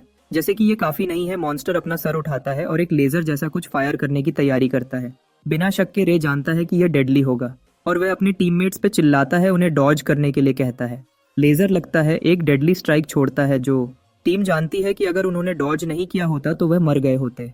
कुराहाशी भी चिंतित है, लेकिन वह रिलीव्ड है कि मॉन्स्टर में इतनी ताकत नहीं है कि वह लेजर को कंसेक्यूटिवली फायर कर सके। क्योंकि ऐसा है, यूरी को लगता है कि अब उन्हें भी काम पर लग जाना चाहिए। वह मॉन्स्टर पर आइस स्पीयर्स फायर करती है, लेकिन उसे हैरानी होती है मॉन्स्टर को कोई डैमेज नहीं होता। यही वह समय है जब उसे रियलाइज होता है कि कुराहाशी का अपनी आग से मॉन्स्टर को डैमेज करना कोई मजाक नहीं था। रे समझ जाता है कि वह मुश्किल में है, क्योंकि अगर वह ऐसे ही इंतजार करते रहे तो मॉन्स्टर एक और शॉट फायर करेगा जो पहले से भी बुरा हो सकता है। रे के पास मॉन्स्टर के मेन बॉडी पर अटैक करने का प्लान है, लेकिन वह जानता है कि वह दोबारा अपने हाथों का इस्तेमाल करके रास्ते में आ जाएगा। रे फिर एक तरीका ढूंढ निकालता है और वह आया को कुराहाशी पर माना फ्यूजन कास्ट करने के लिए कहता है। आया यह सुनकर सरप्राइज्ड है और रे कंफर्म करता है कि यही उसने कहा था। आया फिर अपनी पावर एक्टिवेट करती है कुराहाशी को इतने माना के साथ कि वह चिल्लाने पर मजबूर हो जाता है। रे फिर कुराहाशी को कहता है कि जब उनके पास अभी भी समय है तो मॉन्स्टर के मेन बॉडी पर अटैक करे। कुराहाशी जैसा कहा गया वैसा करता है और वह मॉन्स्टर की तरफ लपकता है, उसके बॉडी पर एक पावरफुल ब्लास्ट देता है। रे ने मॉन्स्टर के बॉडी पर जितनी फायर पावर दी उसके बावजूद भी वह अभी भी खड़ा है। गुस्से में मॉन्स्टर एक और लेजर ब्लास्ट बनाने लगता है। टीम घबराने लगती है, लेकिन यही वह है जो रे चाहता है। वह कुराहाशी के आगे निकल जाता है, उसे कहता है कि उसने सच में रास्ता साफ कर दिया। रे मॉन्स्टर के करीब पहुंच जाता है इससे पहले कि उसे अपना लेजर छोड़ने का मौका मिले और रे अपनी पावरफुल ब्लैक फ्लेम बनाता है। जैसे ही मॉन्स्टर अपना लेजर फायर करता है, रे ब्लैक फ्लेम रिलीज करता है, आखिरकार लेजर को ओवर पावर करता है और डैमेज बीस्ट को वापस कर देता है। रे की जबरदस्त पावर मॉन्स्टर को खत्म करने के लिए काफी है, कुराहाशी को सरप्राइज छोड़ते हुए। वह जानता है कि वह अपनी स्किल से मॉन्स्टर को डिस्ट्रॉय भी नहीं कर पाया था और वह रे की ऐसे सिचुएशन में ब्रेक थ्रू करने की डिसाइसिवनेस से भी इम्प्रेस्ड है। आखिरकार कुराहाशी को मानना पड़ता है कि रे असल चीज है। बाद में पब्लिक रे की लेटेस्ट विन के बारे में सुनती है और हर कोई इस बात से हैरान है कि रे इनक्रेडिबल फीट्स दिखा रहा है। बदकिस्मती से काय गुजर रहा होता है जब एक लड़का उसे बात करता है, उसे नीचा दिखाते हुए, क्योंकि रे अब क्रीम ऑफ द क्रॉप है।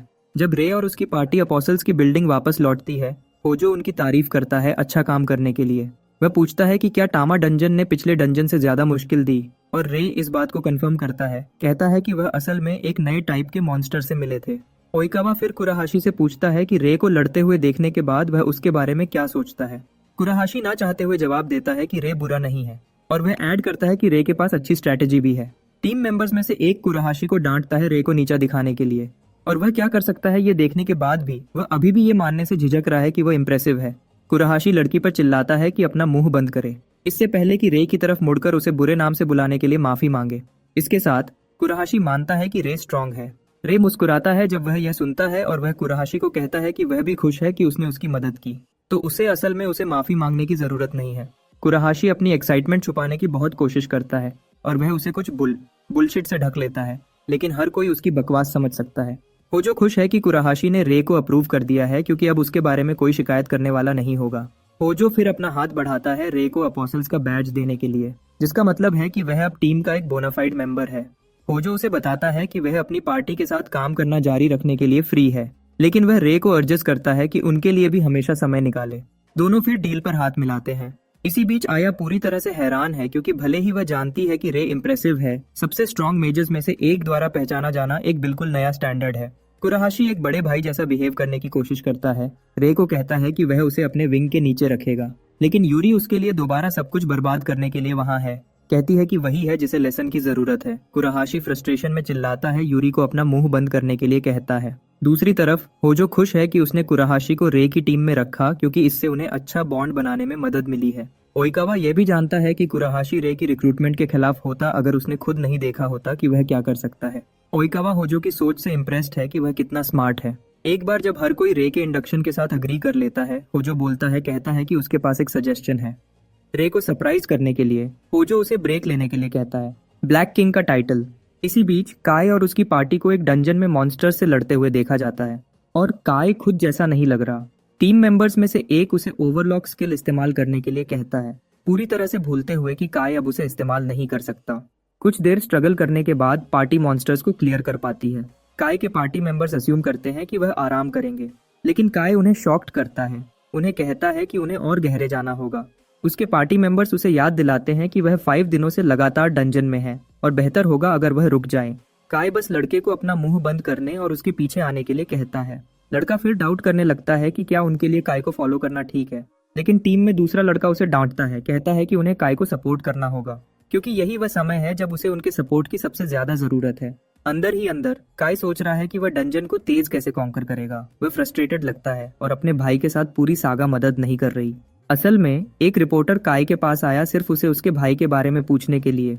उन्होंने मेंशन किया कि होजो ने रे को रिकॉग्नाइज कर लिया था, और यह सुनकर उसका गुस्सा और बढ़ जाता है। इस वजह से काय अपनी फॉर्मर टीम को दिखाने के लिए डेस्परेट है कि वह सबसे स्ट्रांग है। कहीं और क्रोनोस एक्साइटेड है कि उसने एक सही इंसान ढूंढ लिया है जिसे वह पॉन के रूप में इस्तेमाल कर सके। एक तेज रेवलेशन में पूरी दुनिया बदल गई जब डंजन्स दिखाई दिए, और यह एक ऐसा युग बन गया जहां स्ट्रॉन्ग मेजर्स ने सोशल स्टेटस हासिल किया। मेजर्स सुपरस्टार बन गए जिन्होंने बड़े डील्स साइन करना शुरू कर दिया।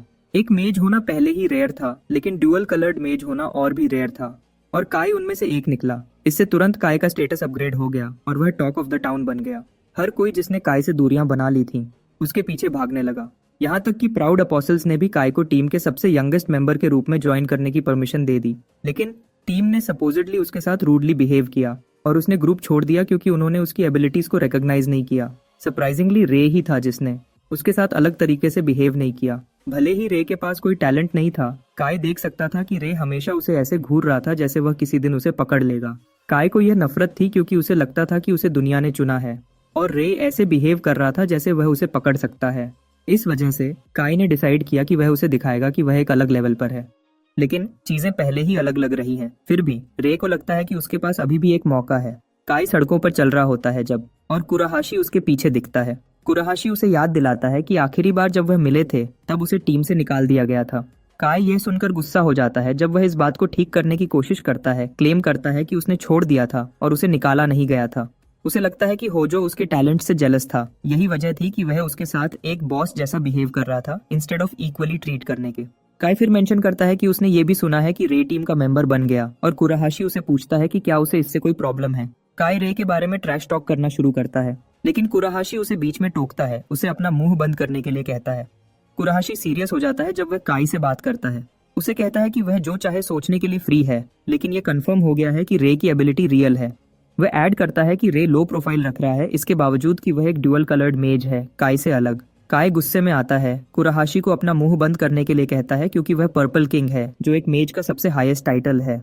वह कुराहाशी को उसे रे से कंपेयर करना बंद करने के लिए कहता है, लेकिन कुराहाशी बस मुस्कुराता है। काय को कहता है कि वह कुछ नहीं जानता। कुराहाशी उसे कहता है कि रे को अब किंग बनने की रिकमेंडेशन मिल गई है, जो होजो से पर्सनली आई थी। जब काय ये सुनता है, वह शॉक से लगभग बेहोश हो जाता है क्योंकि उसे रियलाइज होता है कि रे बिल्कुल उस जैसा बनने वाला है। कुराहाशी फिर काय को कहता है कि रे ने उन्हें अभी तक अपना जवाब नहीं दिया, और इसके अलावा वह काय को बताता है कि उसका भाई उसकी तरह टाइटल्स के पीछे नहीं भाग रहा। कुराहाशी फिर बात खत्म करता है, काय को कहता है कि रे अब उससे ऊपर है, यही वजह है कि वह एक किंग बनने के लिए सूटेड है। काय घबरा जाता है क्योंकि वह असल में इस बात को मान नहीं सकता कि रे उससे आगे निकलने वाला है। इस वजह से काय खुद को डंजन्स में धकेल रहा है।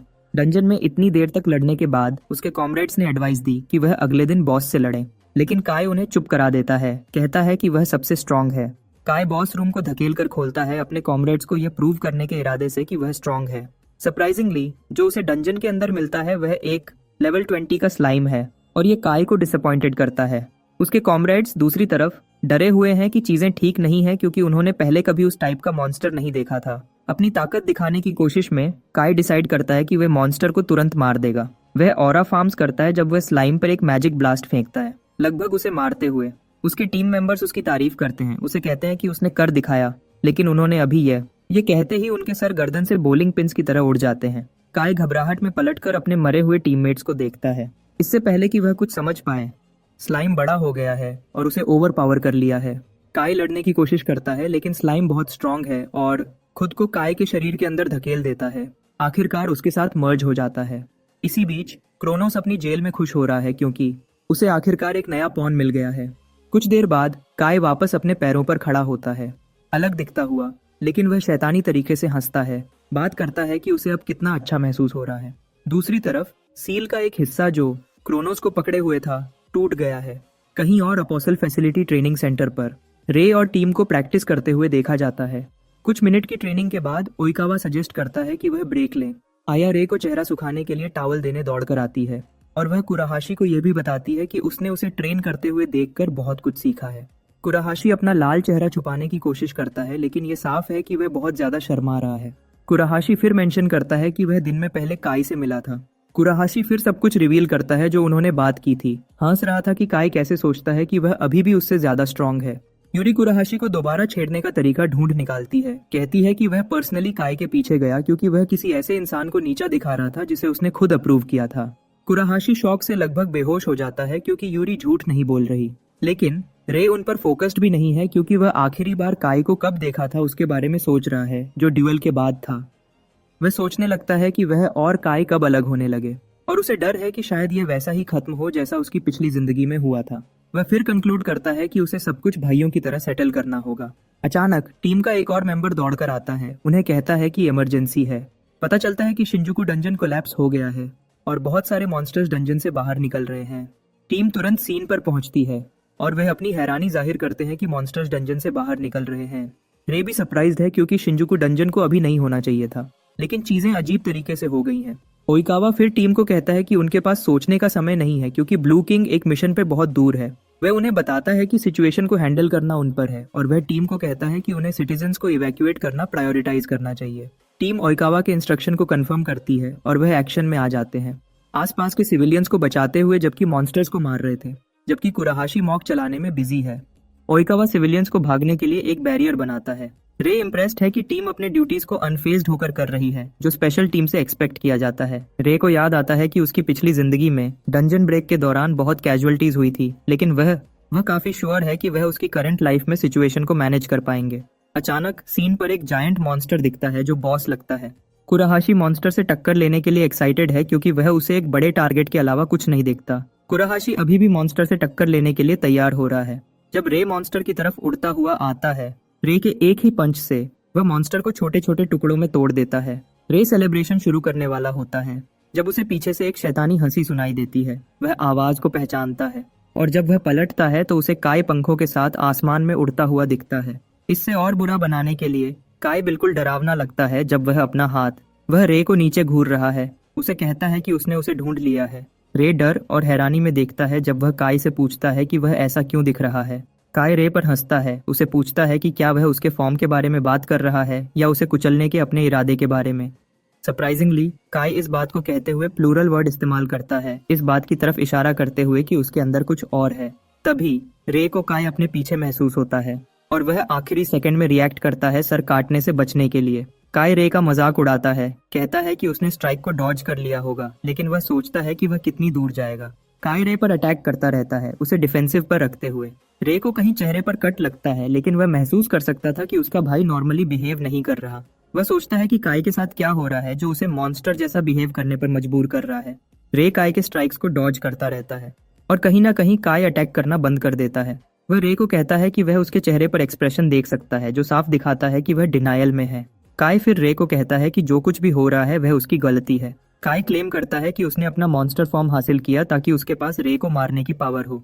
रे शॉक्ड है जब वह यह सुनता है क्योंकि काई का उसके लिए किल वर्ड इस्तेमाल करना बिल्कुल आउट ऑफ लाइन है। रे जमा हुआ खड़ा है जब काई उसकी तरफ लपकता है, उसे खत्म करने के लिए तैयार। खुशकिस्मती से कुराहाशी सही समय पर दिखता है काई के चेहरे पर किक मारने के लिए, उसे दूर तक उड़ा देता है। कुराहाशी अभी भी सोचता है कि काई नॉर्मल है और वह उसे इमरजेंसी सिचुएशन में रोग होने के लिए डांटना शुरू करता है। काई कुराहाशी पर चिल्लाता है कि टाइम वेस्ट करना बंद करे, लेकिन कुराहाशी उस पर वापस चिल्लाता है। उसे कहता है कि रे, जिसे वह मारने की कोशिश कर रहा है, वह उसका भाई है। काई फिर गर्व से उन्हें कहता है कि उसे भाईचारे की कोई परवाह नहीं है, क्योंकि वह वहां रे को यह दिखाने के लिए है कि उसकी पावर कितनी पागल है। काई फिर हवा में उछलता है, अटैक्स का एक बराज छोड़ता है जो आसपास के सिविलियन पॉपुलेस को भी अफेक्ट करता है। शुक्रगुजार है कि ओइकावा की बैरियर वहां है सिविलियंस को सेफ रखने के लिए, और क्योंकि वह आसपास के सिविलियंस को प्रोटेक्ट कर रहा है, वह रे और कुराहाशी की मदद नहीं कर सकता। रे फिर अपने भाई पर चिल्लाता है, उसे कहता है कि वह जानता है कि वह वायलेंट है, लेकिन उसी समय वह उसे इतनी दूर जाने की एक्सपेक्ट नहीं करता। काई रे की मासूमियत का मजाक उड़ाता है, उसे कहता है कि वह उसे कुचल देगा। काई फिर टीम पर मैजिक ब्लास्ट्स का एक बराज फेंकता है। काई गर्व से अपनी पावर कितनी अमेजिंग है इसके बारे में बात करता है, और रे टीम को कहता है कि उन्हें काई को रोकना होगा। कुराहाशी तुरंत इस बात को दिल पर लेता है और उसका एक्सप्रेशन बदल जाता है। लगता है कुराहाशी ने देख लिया है कि काई से बात करना समय की बर्बादी है। कुराहाशी काई की तरफ लपकता है, उसे टुकड़ों में उड़ा देने के इरादे से। कुराहाशी सक्सेसफुली अपना अटैक लैंड करता है, फ्लेम्स का एक बादल छोड़ते हुए। लेकिन जब आग साफ होती है, कुराहाशी रियलाइज करता है कि उसने सक्सेसफुली उसके अटैक को ब्लॉक कर लिया था। जब तक कुराहाशी रियलाइज करता है कि काई आउट ऑफ बाउंड्स है, काई ने अपना हाथ उसकी छाती में घुसा दिया है। रे कुराहाशी का नाम चिल्लाता है जब काई उसे जमीन पर फेंकता है, लेकिन उसे कोई रिस्पॉन्स नहीं मिलता। रे बिना कुछ किए कुराहाशी का नाम चिल्लाता रहता है, और जैसे ही काई कुराहाशी को खत्म करने वाला होता है, ओइकावा लड़ाई ज्वाइन करता है। वह काई के अटैक को अपनी बैरियर से ब्लॉक करता है और वह कुराहाशी को भी प्रोटेक्ट करता है। ओइकावा अपनी डिसअपॉइंटमेंट जाहिर करता है कि काई कितना गिर गया है, और वह उसे बताता है कि अब समय आ गया है कि वह उसके गुस्से का सामना करे। बिना किसी झिझक के ओइकावा अपनी बैरियर मैजिक स्क्वायर बॉक्स छोड़ता है काई को अंदर रखने के लिए। यूरी ओइकावा को ये स्किल इस्तेमाल ना करने के लिए कहती है क्योंकि इस स्किल को एक इंसान के खिलाफ इस्तेमाल करना कास्टर पर बहुत बोझ डालेगा। ओइकावा यूरी को बताता है कि वह इस बात से अवेयर है, लेकिन वह काई को माफ नहीं कर सकता क्योंकि उसने उसके दोस्तों को पहले ही नुकसान पहुंचाया है। ओइकावा काई को क्लोज करता रहता है, लेकिन वह जल्दी ही रियलाइज करता है कि स्किल उस पर बहुत ज्यादा असर डाल रही है। 1 मिनट से भी कम समय में ओइकावा के हाथों से खून निकलने लगा। ओइकावा रियलाइज करता है कि चीजें उसकी उम्मीद से ज्यादा मुश्किल हैं, क्योंकि उसने इतना डैमेज लेने की एक्सपेक्ट नहीं की थी। लेकिन वह काई को सील करने के लिए दृढ़ है, चाहे कुछ भी हो। अचानक काई अपने शरीर से बहुत एनर्जी छोड़ता है, आखिरकार ओइकावा की बैरियर को तोड़ देता है, जबकि वह उनका मजाक उड़ाता है कि उसका चीजों को उनके तरीके से जाने देने का कोई इरादा नहीं है। काई फिर बात करता है कि उसकी बॉडी अभी तक परफेक्ट कंडीशन में नहीं है। यूरी शॉक्ड है जब वह यह सुनती है क्योंकि ओइकावा ने पीछे भी नहीं हटा, लेकिन काई अभी भी ऐसे मूव कर पा रहा है जैसे कुछ हुआ ही नहीं। काई फिर पलटकर कहता है कि वह जा रहा है, लेकिन वह रे को बताता है कि अगले बार जब वह उसे मिलेगा वह उसे मार देगा। यह काई का आखिरी शब्द है जब वह उड़ जाता है, रे को अपनी सारी लाइफ चॉइसेस पर सवाल करने के लिए छोड़ते हुए। अगले दिन अटैक की खबर पूरे देश में फैल गई। भले ही मेजेस मदद करने के लिए वहां थे, सिविलियंस ये मेंशन किए बिना नहीं रह पाए कि सब कुछ कितना गड़बड़ हो गया था। दूसरे रीजन्स के सिविलियंस भी चिंतित हैं कि मॉन्स्टर्स कहीं भी दिखने लग सकते हैं। कुछ तो ये भी मानते हैं कि कम डंजन्स वाले जगहों पर इवैक्यूएट करना उनकी मदद करेगा। बिना शक के ओइकावा देख सकता था कि सोसाइटी पैनिक में आना शुरू कर रही है, लेकिन उन्हें जो सबसे बड़ी प्रॉब्लम फेस करनी पड़ रही है वह काई का डार्क साइड में जाना है। वह सोचने लगता है कि सब कुछ बर्बाद होने से पहले वह क्या कर सकते हैं। इसी बीच आया, यूरी और रे हॉस्पिटल में कुराहाशी की देखभाल कर रहे हैं, और रे उदास लगता है क्योंकि वह खुद को ब्लेम करता है जो हुआ उसके लिए। वह खुद पे गुस्सा है कि वह काई को रोक नहीं पाया, या कम से कम उसे रोक पाया, जिसका नतीजा कुराहाशी का जख्मी होना हुआ। यूरी फिर रे को कहती है कि उन्हें जाना होगा क्योंकि होजो उन्हें बुला रहा है। कुछ देर बाद वह होजो के पैलेस पहुंचते हैं और वह उन्हें बताता है कि उन्होंने मॉन्स्टर्स को कम कर दिया होगा, लेकिन वह काई को ऐसे ही घूमने नहीं दे सकते। टीम मेंबर्स फिर होजो से पूछते हैं कि उन्हें क्या करना चाहिए, और होजो रिवील करता है कि उसने दूसरे प्राइमरी कलर किंग से बात की है। आया ये सुनकर कंफ्यूज्ड है और यूरी उसे एक्सप्लेन करती है कि ऐसे इमरजेंसी सिचुएशन में वही हैं जिनके पास डिसीजंस लेने की पावर है। अंदर ही अंदर यूरी चिंतित है क्योंकि पूरी सिचुएशन ने दूसरे किंग्स को भी डरा दिया है। होजो फिर मेंशन करता है कि उनका प्लान हार्श लग सकता है, लेकिन उन सब ने काई को सब्जुगेट करने का डिसाइड किया है। रे शॉक्ड है जब वह यह सुनता है क्योंकि ये एक टर्म है जो मॉन्स्टर्स के लिए इस्तेमाल किया जाता है। ओइकावा बीच में टोकता है, कहता है कि काई के लिए इस्तेमाल किया गया टर्म सही है क्योंकि काई ने बहुत से इंडिस्क्रिमिनेट एक्ट्स किए हैं। यही वजह है कि दूसरे किंग्स इस नतीजे पर पहुंचे। उन्होंने और कैजुअलिटीज रोकने के लिए इस पर ठंडे दिमाग से सहमत हो गए हैं। लगता है उन्होंने काई के छिपने की जगह ढूंढ ली है और होजो उन्हें बताता है कि वह पर्सनली रेड में पार्टिसिपेट करेगा। रे डर से पसीने में डूबने लगता है। पूछता है कि क्या काई को सब्जुगेट किए बिना कोई और तरीका है, लेकिन होजो नहीं कहता है। वह रे को याद दिलाता है कि ओइकावा का स्क्वायर बॉक्स भी काई के खिलाफ बेकार था और वह ऐसे ही बैठकर चीजों को होने नहीं दे सकते।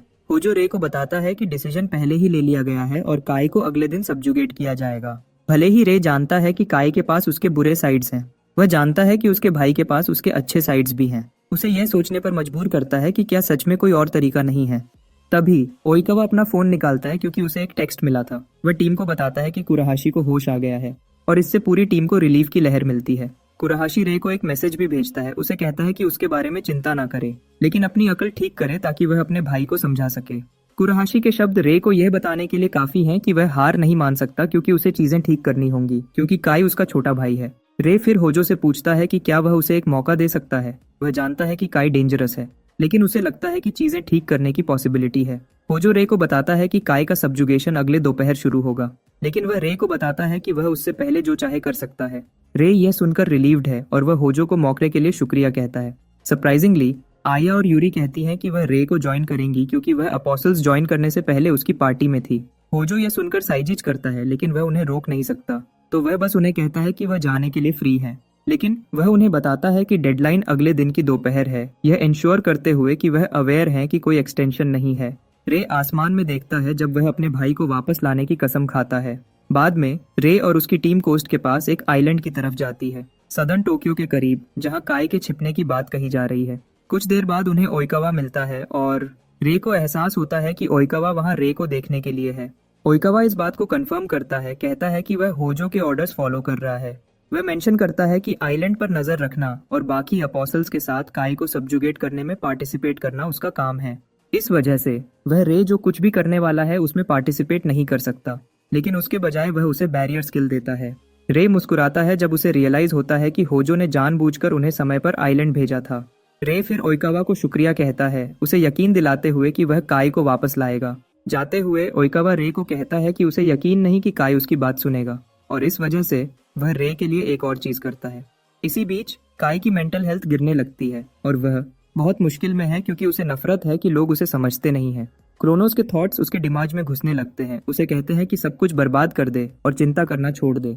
क्रोनोस ये भी रियलाइज करता है कि काई अभी भी लड़ने की कोशिश कर रहा है और वह और ज्यादा इंटरफियर करने का डिसाइड करता है।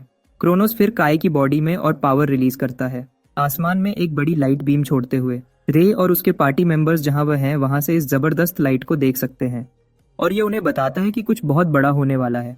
डार्क एनर्जी से ओवरफ्लोइंग होकर काई डिक्लेयर करता है कि पावर जबरदस्त है। क्रोनोस फिर उसे कहता है कि वह दुनिया पर जैसा चाहे राज कर सकता है। वह उसे सब कुछ बर्बाद करने और मेजेस को मारने के लिए भी कहता है ताकि वह डीमन किंग बन सके। कुछ देर बाद रे और लड़कियां काई से मिलते हैं जो उन पर हंसने लगता है। वह अपनी डिसअपॉइंटमेंट रिवील करता है कि रे ब्लू किंग के साथ नहीं आया। रे फिर काई को कहता है कि होजो ने उस पर काई को वापस लाने का भरोसा किया था। इससे काई गुस्सा हो जाता है और वह रे को कहता है कि वह उसे और उसकी पार्टी को बर्बाद कर देगा।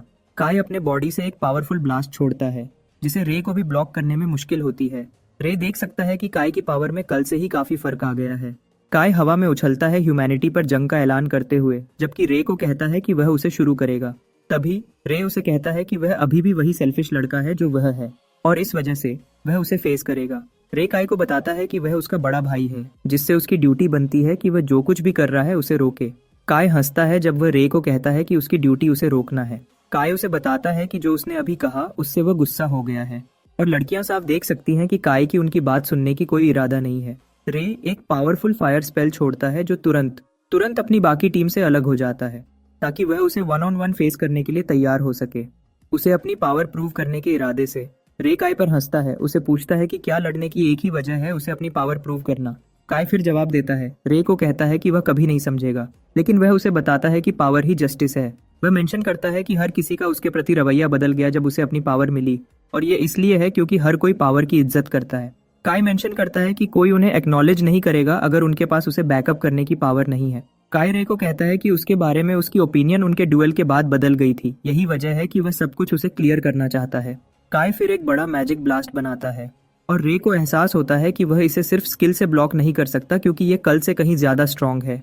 रे फिर मैजिक ब्लास्ट का सामना एबिस फ्लेम से करता है ताकि उसे ठीक से डिस्पेल कर सके। काई स्पेल को पहचानता है जैसे वही जो रे ने उनके ड्यूएल के दौरान इस्तेमाल किया था। इससे वह और गुस्सा हो जाता है और वह रे को बताता है कि वह उसे कुचल देगा, लेकिन रे उसकी तरफ लपकता है, उसे कहता है कि वह उसे अलाउ नहीं करेगा। रे को लगता है कि करीब आने से उसे एज मिलेगी, लेकिन वह काई के बड़े क्लॉज से लगभग अपना सर खो देता है। शुक्रगुजार है कि ओइकावा की बैरियर स्किल बीच में आती है रे को लड़ाई में शुरू में ही मरने से बचाने के लिए। रे फिर इसका फायदा उठाता है काई के बॉडी पर एक बड़ा वॉर करने के लिए, उसे दूर तक उड़ा देते हुए। लड़कियां पेशेंस से देखती हैं, यह देखने की कोशिश करते हुए कि क्या रे ने काई को हरा दिया है। अपने करीबी एनकाउंटर के दौरान रे नोटिस करता है कि वह काई की पावर चुरा नहीं सकता। उसे यह सोचने पर मजबूर करता है कि क्या उसके ट्रांसफॉर्मेशन का इससे कुछ लेना देना है, लेकिन वह उम्मीद कर रहा है कि उसने अभी जो अटैक किया उसने कुछ किया होगा। धूल साफ होती है और रे काई को दूर से अपने छाती में एक एनर्जी बॉल के साथ खड़ा देखता है। काई मोशनलेस रहता है, यह समझने की कोशिश करते हुए कि टीम में हर किसी ने रे को फॉलो करना क्यों चुना और यहाँ तक कि उस पर अपनी पावर्स के साथ भरोसा किया। इसके अलावा वह फ्रस्ट्रेशन में अपना सर पकड़ता है, सोचता है कि रे उसे रोकने की कोशिश क्यों कर रहा है। अपने इमोशंस पर कंट्रोल करने की कोशिश करते हुए काई अपने बॉडी से दोबारा एक पावर सर्ज छोड़ता है। रे को शॉक्ड करता है। वह जानता है कि काई के पास करंटली ओवरक्लॉक नहीं है, तो यह शॉकिंग है कि वह इतनी सारी स्किल्स इस्तेमाल कर पा रहा है। काई देर नहीं करता कई ब्लास्ट्स बनाने में, जिन्हें वह सीधा रे पर एम करता है, उसे टुकड़ों में उड़ाने के लिए तैयार। रे देखता है जब मैजिक ब्लास्ट्स उस पर गिरते हैं और इससे एक मैसिव शॉक वेव पैदा होती है। काई सेलिब्रेट करता है जब वह यह देखता है, मानता है कि उसने पहले ही। वह ट्रैश टॉक करना शुरू करता है कि रे कितना बेवकूफ है ये मानने में कि वह उसे अपने बड़े भाई के रूप में सिखाना चाहता है, जबकि वह उसकी पावर के कंपैरिजन में कुछ भी नहीं है। अचानक ब्लास्ट साइड से रे की आवाज आती है। काई को कहती है कि उसकी जीत के बावजूद वह बहुत उदास लग रहा है। काई शॉक्ड है जब उसे रियलाइज होता है कि रे उसके अटैक से बच पाया कुराहाशी की पावर की वजह से। अपने शरीर पर फ्लेम्स के साथ रे काई को कहता है कि वह उसे डार्क साइड में गिरने नहीं देगा क्योंकि वह उसे वापस लाएगा। काई दूसरी तरफ अभी भी सरप्राइज्ड है कि रे ने उसके डीमन लांस अटैक को कुराहाशी की एओई स्किल से ब्लॉक कर लिया। आइलैंड आने से पहले रे ने हॉस्पिटल में कुराहाशी से मुलाकात की थी और कुराहाशी ने रे को अपनी पावर लेने के लिए कहा क्योंकि वह अपनी करंट स्टेट में साफ तौर पर लड़ नहीं सकता था। अब जब उसने कुराहाशी की पावर अवेकन कर ली है, रे काई को कहता है कि अब समय आ गया है कि वह काम पर लगे। वह काई पर एक पावरफुल पंच मारता है, उसे पीछे धकेलता है और जब उसे लगता है कि वह सेफ है, रे यूरी की स्किल माना कंप्रेशन के साथ आगे बढ़ता है। काई ये दोबारा देखकर गुस्सा हो जाता है, लेकिन रे वहीं नहीं रुकता। वह अटैक्स के बाद अटैक्स फायर करता रहता है, काई को दोबारा जमीन पर भेजते हुए। यहाँ तक कि काई भी यकीन नहीं कर पाता कि वह एक सिंगल फायरबॉल से इतना डैमेज ले रहा है। कुछ देर बाद रे लगातार अटैक्स को ठंडा करने का डिसाइड करता है और यही वह समय है जब उसे रियलाइज होता है कि काई अभी भी काफी एक्टिव है। काई पागलपन से हंसने लगता है, बात करता है कि उसे आखिरकार याद आ गया कि वह अपनी ओवरलॉक स्किल क्यों नहीं इस्तेमाल कर सकता। उसने आखिरकार समझ लिया है कि रे कई स्किल्स इस्तेमाल कर सकता है क्योंकि उसके पास दूसरों से पावर चुराने की एबिलिटी है। काई फिर रे को कहता है कि वह बेसिकली कह रहा है कि वह दूसरों को सैक्रिफाइस करने से सहमत है क्योंकि उसे उनकी पावर चुराने में कोई प्रॉब्लम नहीं है। रे डिसएग्री करता है, उसे कहता है कि वह गलत है, लेकिन काई रे को कुछ ऐसा बताने का डिसाइड करता है जो वह नहीं जानता। काई मेंशन करता है कि उसके 2 कॉमरेड्स मर गए और ये सब इस वजह से हुआ क्योंकि रे ने उसकी ओवरलॉक चुराई। स्किल खोने के बाद उसकी पार्टी वैसी नहीं रही और ये सब रे के दूसरे लोगों की स्किल्स चुराने की वजह से हुआ। काई रे को कहता है कि वह बेसिकली कह रहा है कि वह दूसरों को सैक्रिफाइस करने से ठीक है जब तक उसे खुद को स्ट्रांग बनाने को मिलता है। रे आर्ग्यू करने की कोशिश करता है, लेकिन उसके दिमाग में कुछ नहीं आता जिसे वह काई ने अभी जो कहा उसके खिलाफ पॉइंट के रूप में इस्तेमाल कर सके। रे को एहसास होना शुरू होता है कि उसने कभी इस बात पर नहीं सोचा था कि काई की पावर चुराने से उसके कॉमरेड्स की मौत हो जाएगी। रे फिर डिसाइड करता है कि उसे फ्यूचर में पावर को कैसे इस्तेमाल करता है यह बदलना होगा, वरना क्रोनोस को ह्यूमैनिटी को बर्बाद करने का मौका मिल जाएगा। रे मोशनलेस रहता है जब वह इन सब के बारे में सोचता है और काई इससे महसूस करता है। काई मौके का फायदा उठाता है, उसकी तरफ लपक कर उसे पंच मारता है जबकि उसे कहता है कि पछताना शुरू करने के लिए पहले ही बहुत देर हो चुकी है। काई रे पर कई ब्लोज मारता रहता है, लेकिन रे जवाब देने की कोशिश भी नहीं करता। काई बात करता है कि वह और रे एक जैसे हैं क्योंकि वह हमेशा एक दूसरे के इंटरेस्ट्स के बारे में सोचते हैं। रे अभी भी जवाब नहीं देता या लड़ता नहीं जब तक काई उसकी छाती में अपना हाथ घुसा देता है। काई शॉक्ड है रे को मोशनलेस खड़ा देखकर और लड़ता ना देखकर। रे फिर अपने भाई का हाथ छूता है, उसे उसकी ओवरलॉक चुराने के लिए माफी मांगता है। तभी रे स्किल उसे वापस कर देता है और वह काई को कहता है कि उसने उसे पावर चुराई होगी, लेकिन उसी समय पावर होने का असल मकसद दूसरों को प्रोटेक्ट करना है। रे के बॉडी से एक मासिव एनर्जी वेव काई को पीछे धकेलती है और रे काई को कहता है कि उसे भी पावर चाहिए, लेकिन वह जो कर रहा है वह बिल्कुल गलत है। घटनाओं के एक सरप्राइजिंग मॉड में रे का बॉडी ग्लो करना शुरू करता है, उसके कॉमरेड्स से मिली पावर्स की वजह से। रे काय को कहता है कि हर किसी ने अपनी पावर उस पर भरोसा की थी, और वह काय को बताता है कि यही वह तरीका है जिससे वह पावर को यूनाइट करने का प्लान करता है। रे पावर्स को कंट्रोल में लाता है और उससे वह एक जबरदस्त ऑरा वाली तलवार निकालता है। काय शॉक और डर में देखता है जब एटमॉस्फेयर रे के बॉडी के आसपास बदलता है। रे फिर अपनी तलवार काय पर पॉइंट करता है, उसे कहता है कि अब समय आ गया है कि वह चीजें खत्म करें।